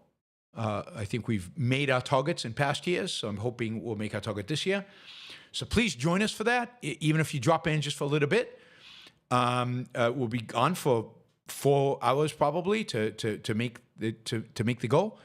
Lots of questions usually in those. A lot of fun. It's an engaging show. It's a fun show. So please join us and do that. We've already raised towards that goal $2,100 through PayPal. You can also make a contribution through PayPal, so we're going to make that number. Michael Zhu just did a sticker for $6, but it's his first Super Chat contribution ever. Thank you, Mike. Michelle, thank you. Really appreciate it. Stringer Bell did a sticker. Thank you, Stringer. Let's see, who else do we have? Stickers. We got a bunch of stickers. Yes, Gail. There was a sticker from Gail, and we've got Arum. Thank you, Arum. Stephen. Thank you, Stephen. We've got, no, those are questions. Okay, that's it, stickers wise. So we're still $83 short of where we need to be for the second hour. Maybe less. We just got, I'm not sure. Yeah, probably $20 less. We just got another question. All right, let's see where we are. We'll start with the $50 questions, but only if they're related to immigration. Yes. All right. But this is good. Let me move this here so I can see the questions better. Perfect. And don't have to look away from the screen. Okay. Michael says, I don't see any significant movements for individualism immigration. Maybe a little deregulatory forces when it comes to energy corporations. For the most part, we're dealing with a low self-esteem, angry, and ignorant population. I think that's absolutely right. Notice that everything that I said basically assumes that, the country's ready for this and is willing to embrace this. I don't believe the country's yet ready to embrace my solution for immigration. I wish it was. I certainly hope that by doing this show, we can bring these ideas to a greater number of people, maybe even get them in front of some of the people who generally don't like the current immigration system, would like to see it improved, and don't know how to approach the issue. Maybe some of them in the Republican Party. So I'm hopeful that one of the uses Alex will make of these shows is to try to take the content here and put it in front of influential people who might be able to stitch parts of this into a new policy, a new and new rhetoric. I mean, we got to talk about this. We got to try. We got to present alternatives that are practical, that are doable. And that's the goal of this series. And I'll do the same thing with healthcare on Saturday. Saturday, we're doing a similar show on how to fix the healthcare system. We'll do the same thing. We'll analyze the healthcare system in terms of how to fix it. And then I'll also do a show regarding healthcare. How did we get to the situation we're in today? That won't be on Saturday. On Saturday will just be the fixes. Some future show we'll do how we got here. So I agree with you, Michael, that it's still a long way off before America is ready for this. But that's why we need to talk about it. We need to frame it in terms of individualism. We need to frame it in terms of rights. We need to frame it in terms of liberty. We need to frame it in terms of prosperity and success and dynamism and excitement and ambition and Americanism and the American sense of life and American character. And it's the only way we can win is by taking these issues and framing them based on our values, but in a way that's understandable to people, whether they accept it or not. Given this debate that we just saw between Elon and MAGA, Elon was good and then capitulated on most of the issues to MAGA, and MAGA was awful, and MAGA was horrible, driven by anger, ignorance, and evil. Anger, ignorance, and racism. We've got to have a more benevolent alternative that we can present the world. James, not just with anti-immigration hate, but everything is hate. You can watch a YouTube video of a guy falling off a ladder, and 100% of the comments are people making fun of the guy, wishing he died, or worse. How can we live in such a world? Well, you know, I bet you that most people who saw that video didn't comment on it. They say, oh shit, he fell off the ladder, and they move on. They feel sorry for the guy and they move on. So our media today, particularly social media, particularly things like YouTube and Facebook and Twitter and all these other, are geared towards the negative. They're geared towards encouraging and baiting and reinforcing anger and stupidity and malevolence and envy. But you can't, you know, if I look at my comments under my videos, if I thought everybody held the views that are expressed in those comments, I'd be super depressed and I'd never do another show.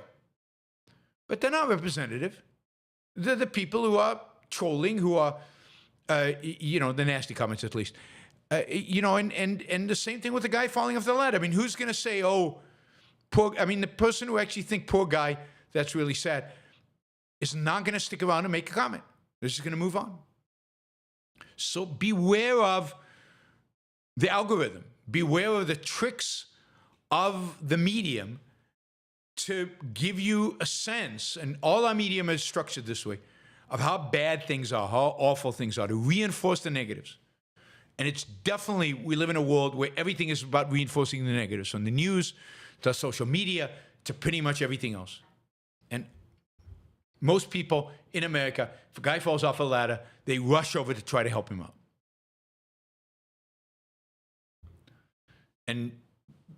But that's not what YouTube brings out of people, sadly. And of course, people also hide behind anonymity and are jerks when they're anonymous.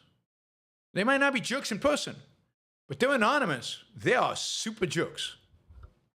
Again, not the standard for life, not the way people actually behave in life. All right, Jeremy, another $50. Thank you, guys. An issue of finding high-tech workers. There has been an influx of woke employees and catering to them, as that is what comes out of colleges, where nearly all of new engineers come from, leading to a pushing out of males and or those considered white. Yeah, I mean, I think that's right, and that's definitely a problem, and that's hugely frustrating and wrong and evil and bad and so on. And there are solutions for that, and I think the solutions are coming into focus these days. Some of the solutions are starting companies for the rejects, starting companies that only employ based on skill. And those companies ultimately will outcompete the woke companies. So I think a lot of the frustration with high-tech engineers is the frustration of engineers is the fact that there are other things playing into this that have nothing to do with immigrants that are distorting the employment scene. But one of the solutions is there'll be competitors that abandon this woke stuff. Woke employees are not going to be as good, so companies will suffer from employing them. Competitors will outcompete with them.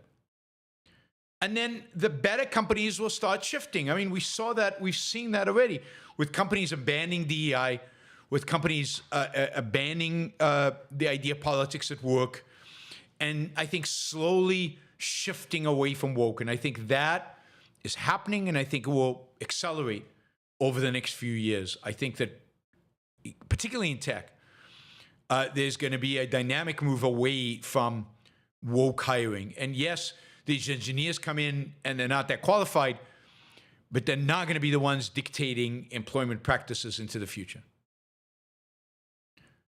And you can see, the rebellion against woke has been widespread. You could see that in the way young people voted. A surprising number of them voting for Trump for no other reason than they're not accepting of the woke stuff. So I think over time, males and white males are going to find, I hope, more job opportunities, in companies that reject woke completely, and in companies that used to embrace woke and are starting to reject it over time. It's just a competitive disadvantage. But unfortunately, I think it's being used as an excuse to slam immigrants. Mary Eileen says, I know many immigrants via Toastmasters, especially Indians and Chinese. Indians in particular are eager to embrace U.S. culture. This is anecdotal, but these are wonderful, talented, creative people who I'm fortunate to know. We need more of them. Yeah, I mean, Indians have a huge advantage. The biggest advantage is they speak English. They spoke English in India. They speak English in school, those of a particular caste up. Remember that really, really poor Indians won't come to America. They can't afford the airfare. And the jobs they get here will not pay them enough to justify coming to America. So most immigrants are going to be immigrants that come to America for better paying jobs.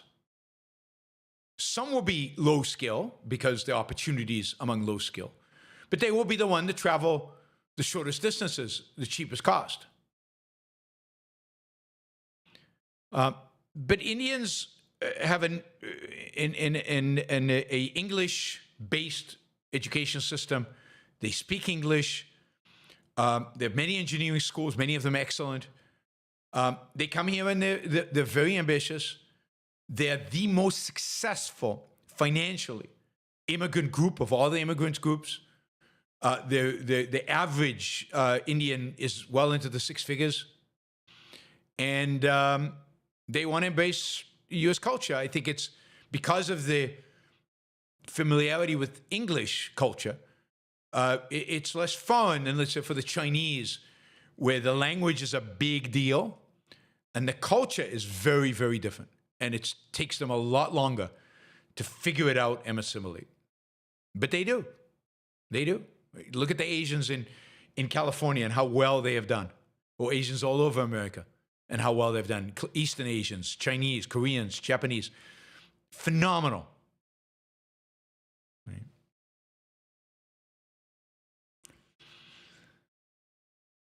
All right, let's look at other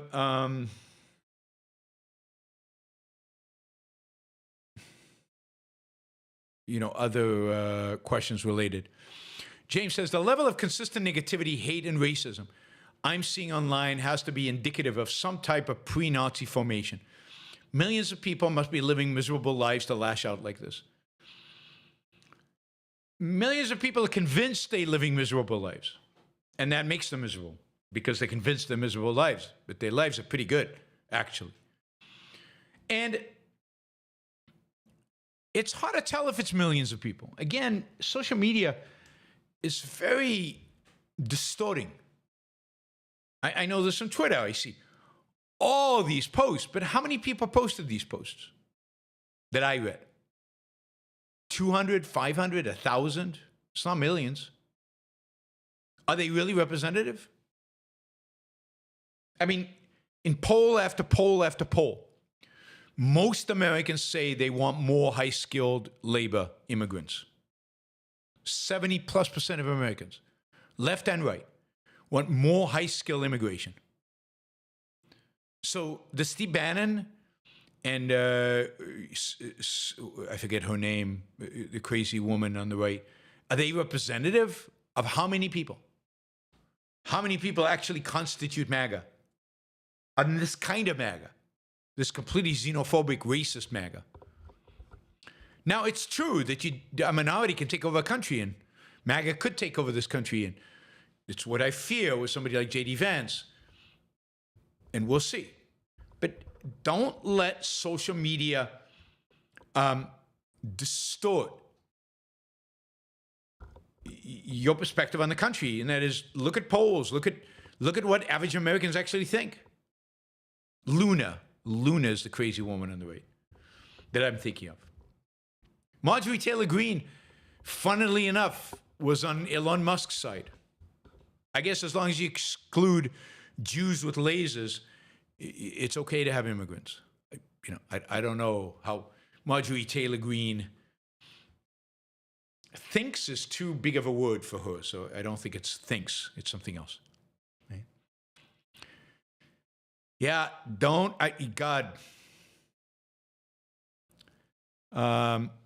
be so negative. All right, let's see more.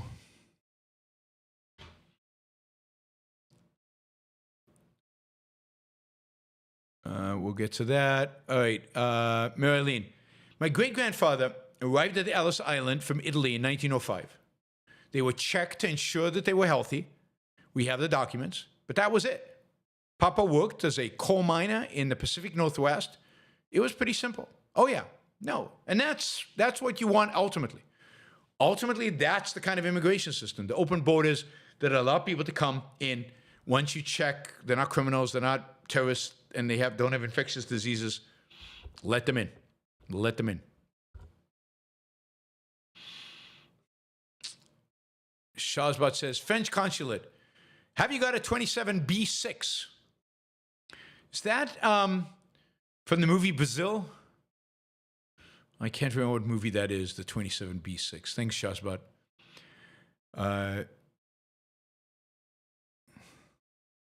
Jeff, this is a quote from a Quinco de poem, I guess.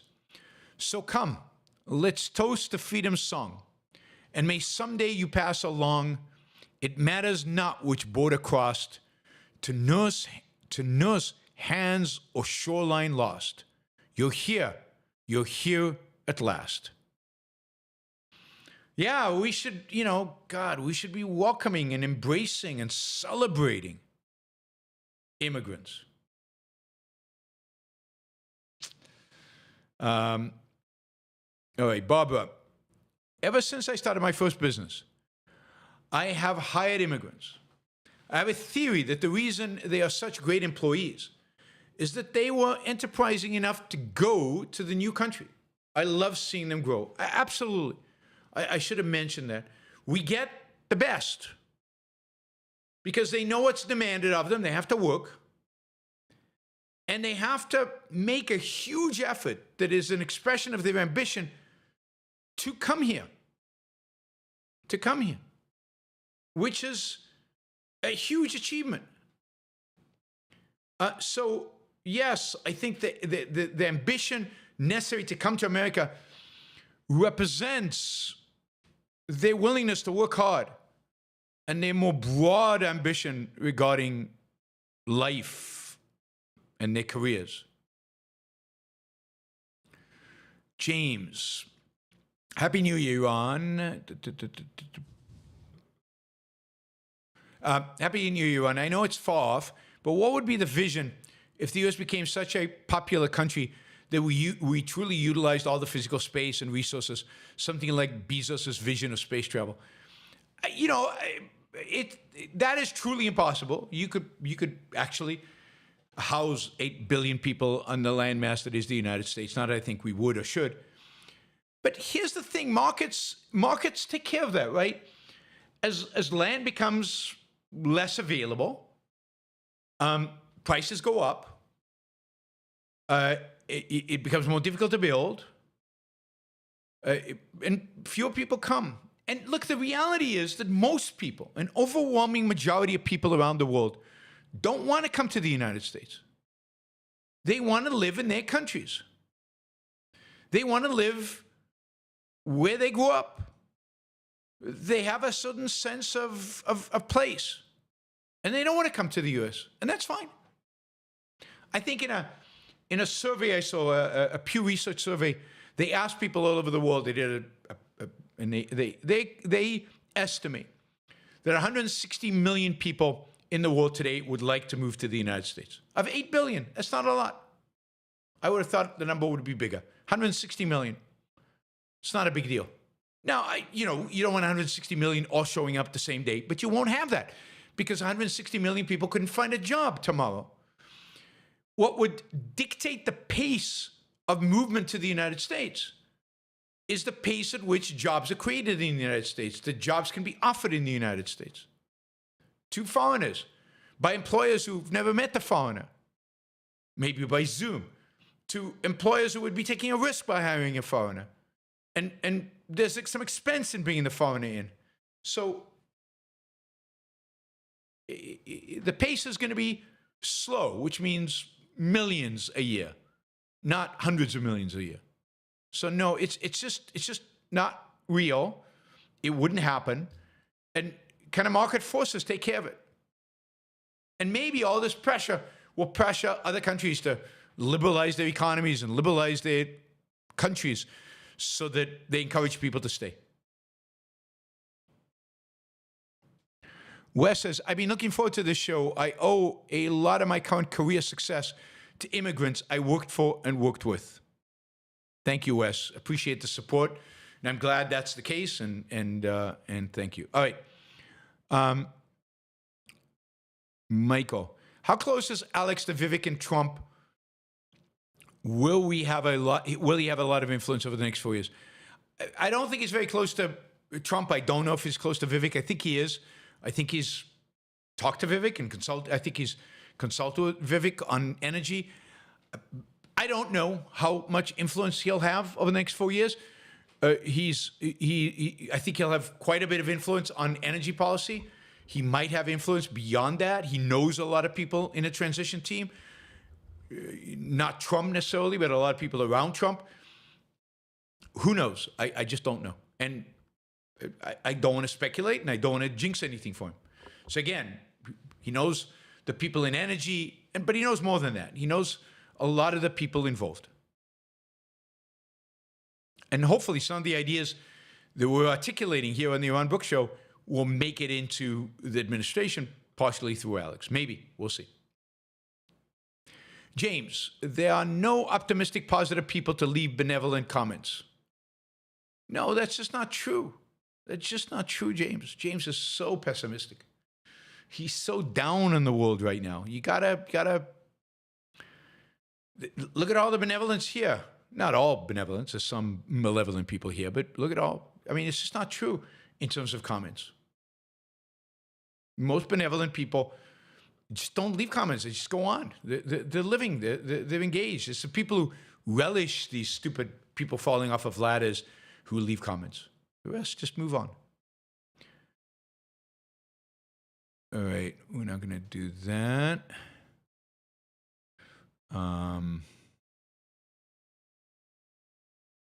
Yeah, Henry. Hi, Yaron. Hope all is well. Thoughts on UK immigration. Absent eliminating all welfare, what is the rational policy? The net value add from immigration in the UK appears less concrete due to our welfare system.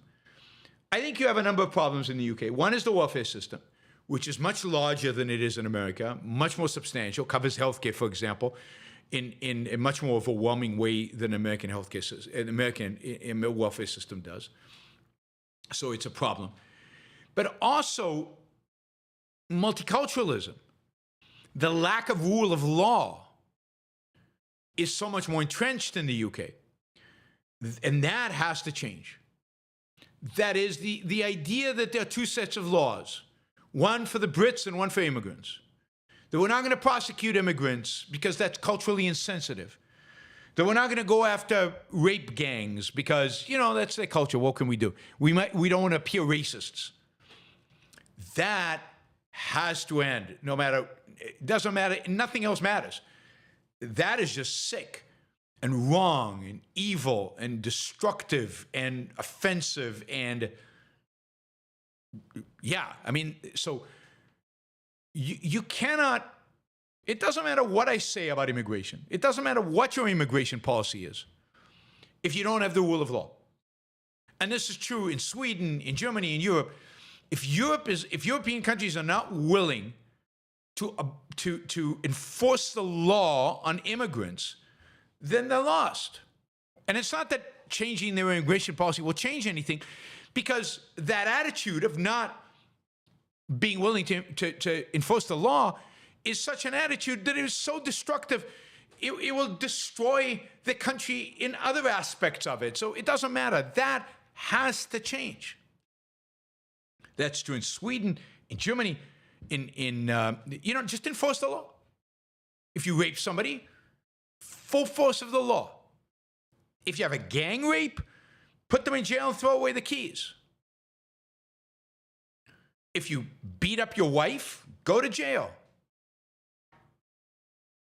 If you're involved in rights violating, if you're involved in violence, in particular violence, you have to have the laws enforced against you.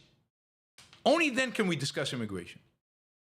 So if you can change that, then, and you can change in the UK in particular, the free speech issues. Again, without free speech, everything else is irrelevant. Who cares about immigration? Then you can have a very similar immigration policy than what I articulated for the United States. A robust, employment-based immigration system that restricts their ability to get welfare. Now, they're going to get healthcare and stuff, but at least other welfare completely. They get zero welfare. And that requires them to abide by the law. Does not give them citizenship for 20 to 25 years. So restricts their political power significantly. And maybe in the case of the UK, they never get citizenship because of kind of the tricky balance of politics in the UK. Only the children can vote. You adapt basically the solution I just gave for America to the UK. But first, the UK needs to get its act together.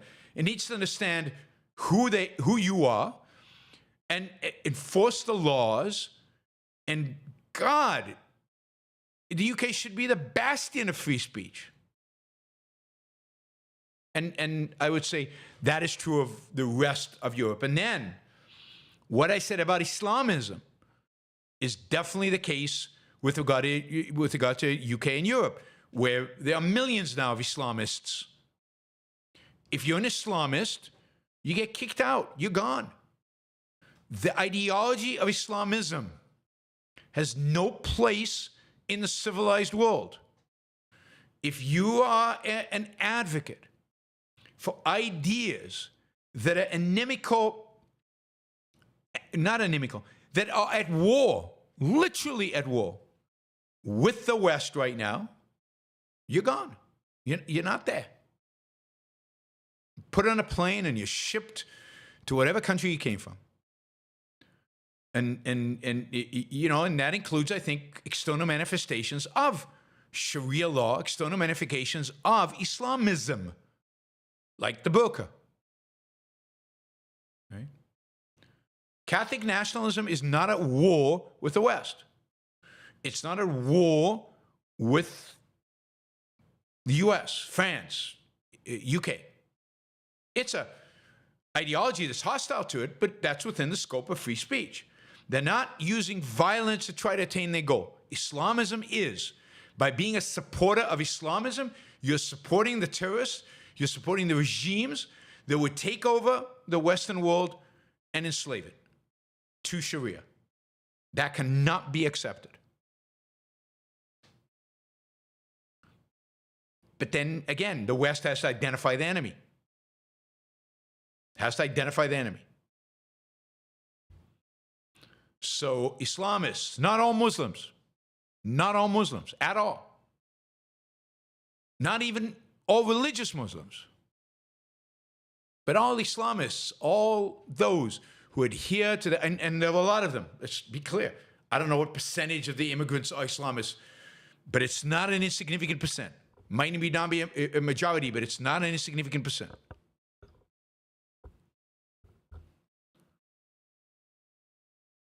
They got to go. I mean, if you were an active communist and we were at war with communism, active communists, participating communists, then yeah, there would be consequences. Now, we were never at war with communism in the same way that we're at war with Islamism right now. So certainly no immigration for Islamists. And you have to be very skeptical of immigration from Muslim countries because of that. So you have to be super, restrictive in terms of immigration from Muslim countries. And that was the joke of Trump's restrictions on Muslim immigration, right? But it was okay to come from Saudi Arabia. No special screening for Saudis, even though 15 of the terrorists on 9/11 were Saudis. It was just inconsistent and stupid, and it played into whoever lobbied the hardest. It had nothing to do with actual national security.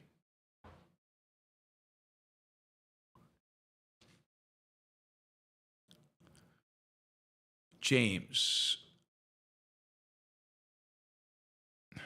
there's no ability to try to improve government efficiency without being able to vet immigrants, prevent them from taking public benefits, or address whatever security concerns they claimed. Yeah, I mean, they have no ability to claim to try. Yes. Yeah, I mean, you should be able to do all that. It shouldn't be that hard. None of that is hard. None of that is hard.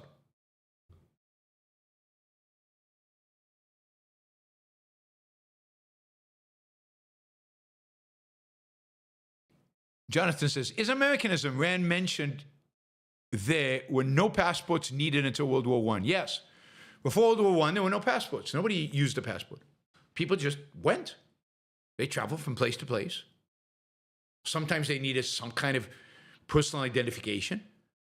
Maybe if there was a state of war or some crisis or something, but most of the time, they just traveled from place to place. Nobody restricted them, just like you do in Europe today.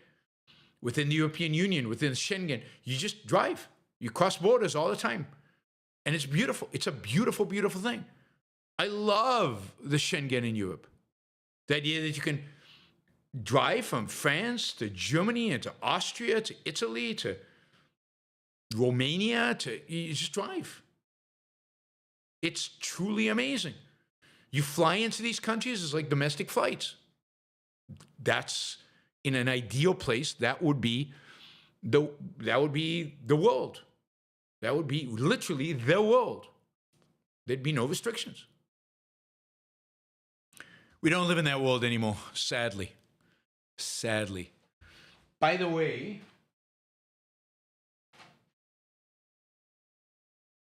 I mentioned the Americanism book, but this is the Americanism book.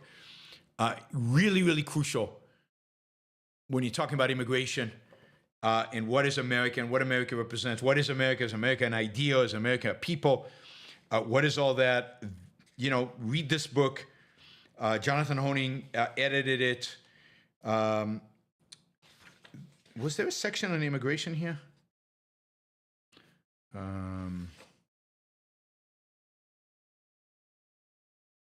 Yeah, I don't think there was, but I've got an essay here, and I think I cover immigration there. I can't remember. But yeah, go to Amazon, buy the book, read it, more importantly. Okay, John, I live in Minneapolis, and I'm considering leaving because it's becoming a shithole because of Somalis. Okay, leave. Why is that supposed to bother anybody?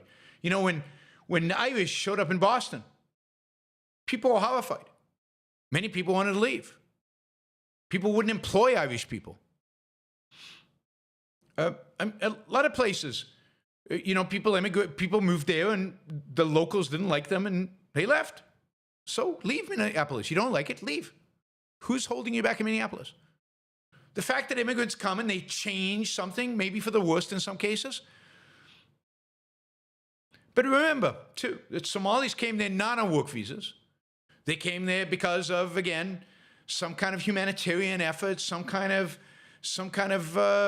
asylum stuff, some kind of altruistic BS. Would the same Somalis be in Minneapolis if they had to get a job before they showed up? Would the same Somalis be in Minneapolis if the system was the way I described it? Probably not. Probably not. So, you know, the fact that you don't like Somalis and you don't like the shithole they've created, A, leave. B, that has nothing to do with what I'm proposing. Nothing to do with what I'm proposing.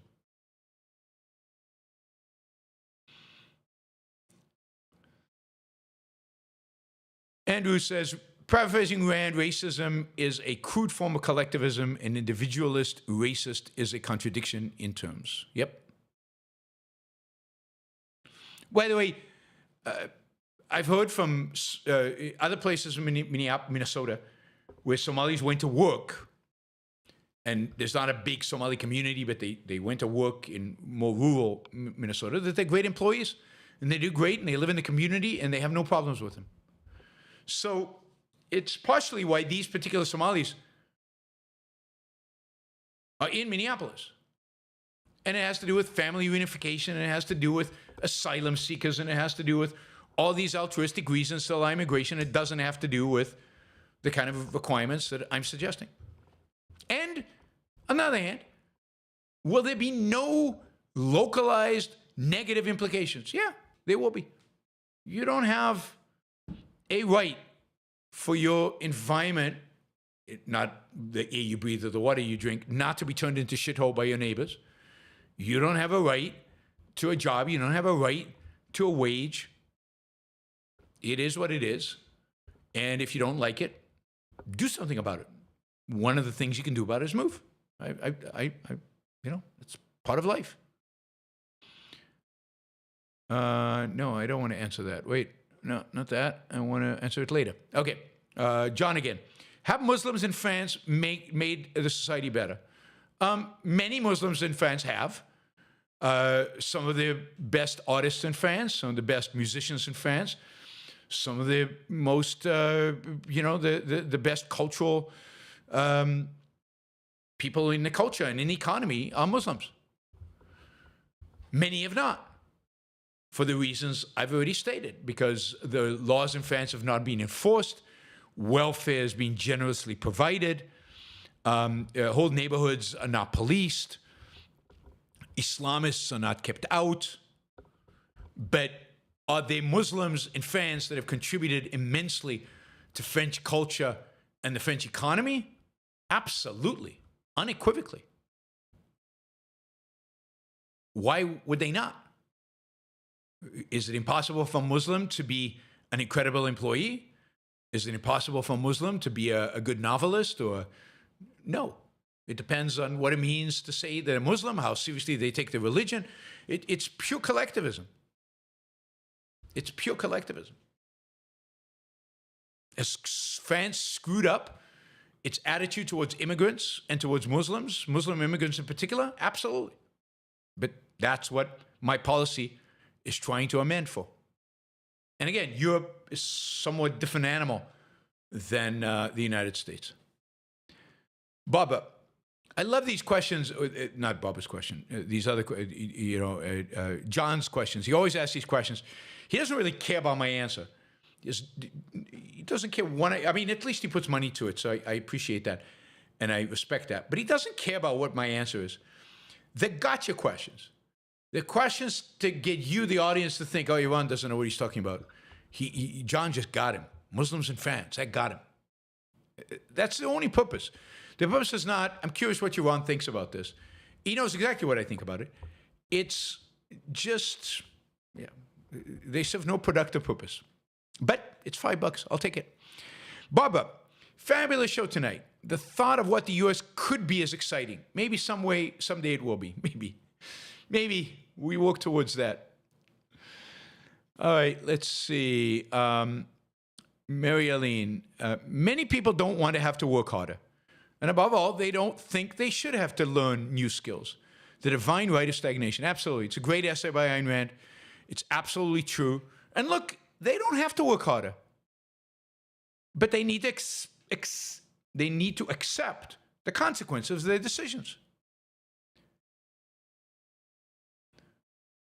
They need to accept the consequences of their decisions. Don't work harder. But have lower income, less wealth. Don't learn new skills. That means you'll degrade in your economic status and the quality of your career. Fine. That is, people can do it. It's a, as Ayn Rand described it, it's a slow, agonizing death. They can do it. America is the land of the free. You're free to die. You're free to kill yourself. You're free to commit suicide. I said that to, I forget his name, Andrew Sullivan, the conservative, Andrew Sullivan. He flipped out. I mean, he completely freaked out. Because he wanted what he called rocking chair conservatives, front porch conservatives. Front porch conservatives. Sit on you go to work 8 hours, make enough of a living so you can relax on your front porch in your rocking chair and just chill. Just chill. That is his ideal. I mean, it's not how he lives, but he sees nothing wrong with people advocating for stagnation. It's sad, is what it is. It's just sad. Noel says, you don't have a racist bone in your body. I like that about you, Yaron. Thank you. That's a real compliment. I appreciate that, Noel. Let's see. Icy Saracen. The Ottoman Empire hired Spanish Jews in their administration. Should the Taliban consider hiring Orthodox Jews to help govern Afghanistan? I think the Ottoman Empire was a lot more secular than the Taliban. I think pretty much anybody is more secular than the Taliban. And I don't know what to do with that question. Should the Taliban? Obviously, they won't. All right. Unrelated questions. We have 4 of them. Ori, what are your favorite places to visit in New York City? I'm here for New Year's. Wow. I mean, it's cold right now. So first Fifth Avenue and the whole Midtown area and what do you call it? Central Park, the lights. Central Park is beautiful. I haven't been there in the winter in a long time, but it's beautiful. And if it snows, it's gorgeous, all white. It's all lit up. That whole area is lit up. The stores are lit up. That's amazing. So just walking around Manhattan is fun. I like, when I'm there as a tourist, I like to go down to the old where the Twin Towers were. And the monument there is very emotional. Going up to the top of the new tower, what's it called? Liberty Tower, something like that, to see the view is amazing. There's another place that has a great view further uptown. Oh God, I forget the name of that district. Anyway, there are a lot of areas that are pretty to walk. Okay, so downtown, you want to go see Wall Street. It's just cool to see Wall Street and to walk around that area. To see the Twin Towers or where the Twin Towers were, take a boat ride if the weather permits around Manhattan at night. It's beautiful. Go to the what do you call it? Statue of Liberty. Go up the Empire State Building. Yeah, Greenwich Village and Soho are nice. A lot of great restaurants. Yeah, I mean that's a start. Thanks, Zoe. Boris, I suggest that you get onto big venues like Stossel and Bill Maher. You will get 1 million subscribers. So I won't get 1 million subscribers. I can guarantee that. I wish that would be nice, but I won't. And I'm not going to get on Bill Maher. I don't think Bill Maher's had lots of opportunities to have me on, and he's turned them down. I've been on Stossel many, many times. I mean, Stossel uses me on his videos all the time. I mean, I encounter recuts of my interviews with Stossel.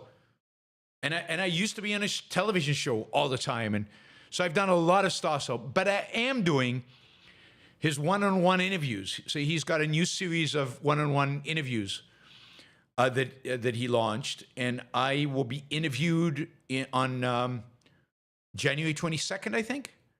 I'm going to New York, and he'll interview me. I think it's an hour-long interview, so it's not like Lex Friedman, 3-4 hour interviews. It'll be an hour. But that should be good, and that'll get me some subscribers. It won't give me 1 million, but it'll get me some subscribers, so that'll be good. But I will be. I mean, I've had dinner in Stossel's apartment years ago, and yeah, and I think it would be. I think the interview will be good, and I think it will definitely. I'll see a jump up in subscribers, just not as large as Boris thinks, unfortunately. I wish he was right. All right, Action Jackson says, if Israel were able to, I don't know what that says, with beepers, to kill Hezbollah with beepers, why should we not worry about China, et cetera, doing the same thing and people in the US, iPhones or other tech? Well, partially because something like the iPhone, Apple controls the supply chain from the beginning to end. It isn't buying blindly from Chinese companies. Apple is at every stage of production, at every single stage. It is, controlling what goes into the iPhone, how it's built, quality control, everything. As do most American companies. Even when they produce stuff or buy stuff in China, there are all kinds of quality controls. Now, when you buy a purely Chinese product, and a lot of the products we buy purely Chinese, you should be worried. I mean, it could explode like the beepers. It probably won't, because the Chinese, I don't think, are interested in going to war with America. But for example, a lot of you have Wi-Fi routers that are made in China, 100% made in China. Most of those probably have gateways to Chinese intelligence if they wanted to access them and steal all your data. Just so you know, you might want to make sure it's encrypted on your hard drive so that, whatever. I don't know. But yeah, you should be worried about stuff made in China. This is why, Huawei, it was discovered that their telecommunication equipment was completely available to Chinese intelligence, completely open to them. And that's why they were banned from the United States, basically, during the Trump administration. Right? Because it was clearly they were providing information to the Chinese. So yeah, anybody could do it.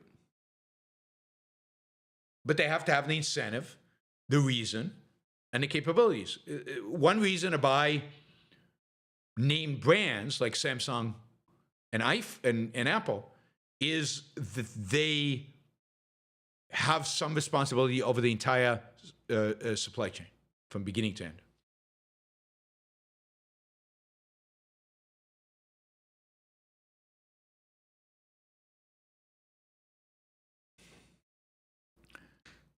Hopper. How does South Korea score on the Economic Freedom Index? The only good TV shows seem to be coming from South Korea. Squid Game Season 2 is actually pretty creative. I don't know. I mean, Season 1 was so bad, I can't imagine Season 2 being worth watching. Let's see. How do they score on the Economic Freedom Index? I don't actually know. I mean, top 30? Top 20 maybe, but certainly top 30. We can do this. South Korea Economic Freedom Index. There are two different ones, two economic freedom indexes. South Korea's Economic Freedom Index is 73.1, making its economy the 14th, so higher than expected even. Freest economy in 2014 based on the Heritage Index. Let's see if there's another index put out by Cato. Let's see if we can get that. Economic Freedom Index of the world. Korea is 32nd based on that one. So according to Heritage, 14, based on Cato, 32. So my guess in the 20s and 30s was pretty good. So 20s. So they're freer than France, even according to Cato, freer than Italy, freer than Mexico. They're not as free as Taiwan, not as free as Japan or Germany, according to Cato. But according to Heritage, 14 is way up there, would put them, higher than a lot of countries.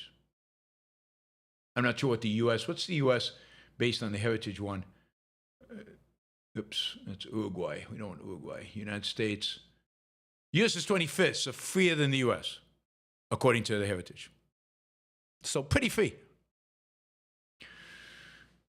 Relatively speaking, not absolutely speaking. All right, everybody. Thank you. I really appreciate all the super chatters, appreciate the support. Don't forget, I expect all of you to be there tomorrow, at least for a little while. If you thought today's was a great show, then come show your appreciation tomorrow, right? With a sticker or a super chat. I expect a lot of super chats. And, hopefully we can blow through the $15,000 number. The more I think about it, the more I think it should be 20. But we'll take it one step at a time. We can always change the goal mid-show. So see you all tomorrow, 1 p.m. East Coast time. It'll go on for about 4 hours. What will the topics? What will be the topics to earn $15,000? $15,000 is all the topics that we've covered during the year. So it's a show of appreciation for all the topics that I've covered. But the topic for the show tomorrow will be as I always do at the end of the year, a look back at 2024, summary of the year. All right. Okay, guys, I will see you tomorrow. Thank you. Really appreciate it. If you like the show, don't forget to share it, like it on the way out, and see you tomorrow. Bye, everybody.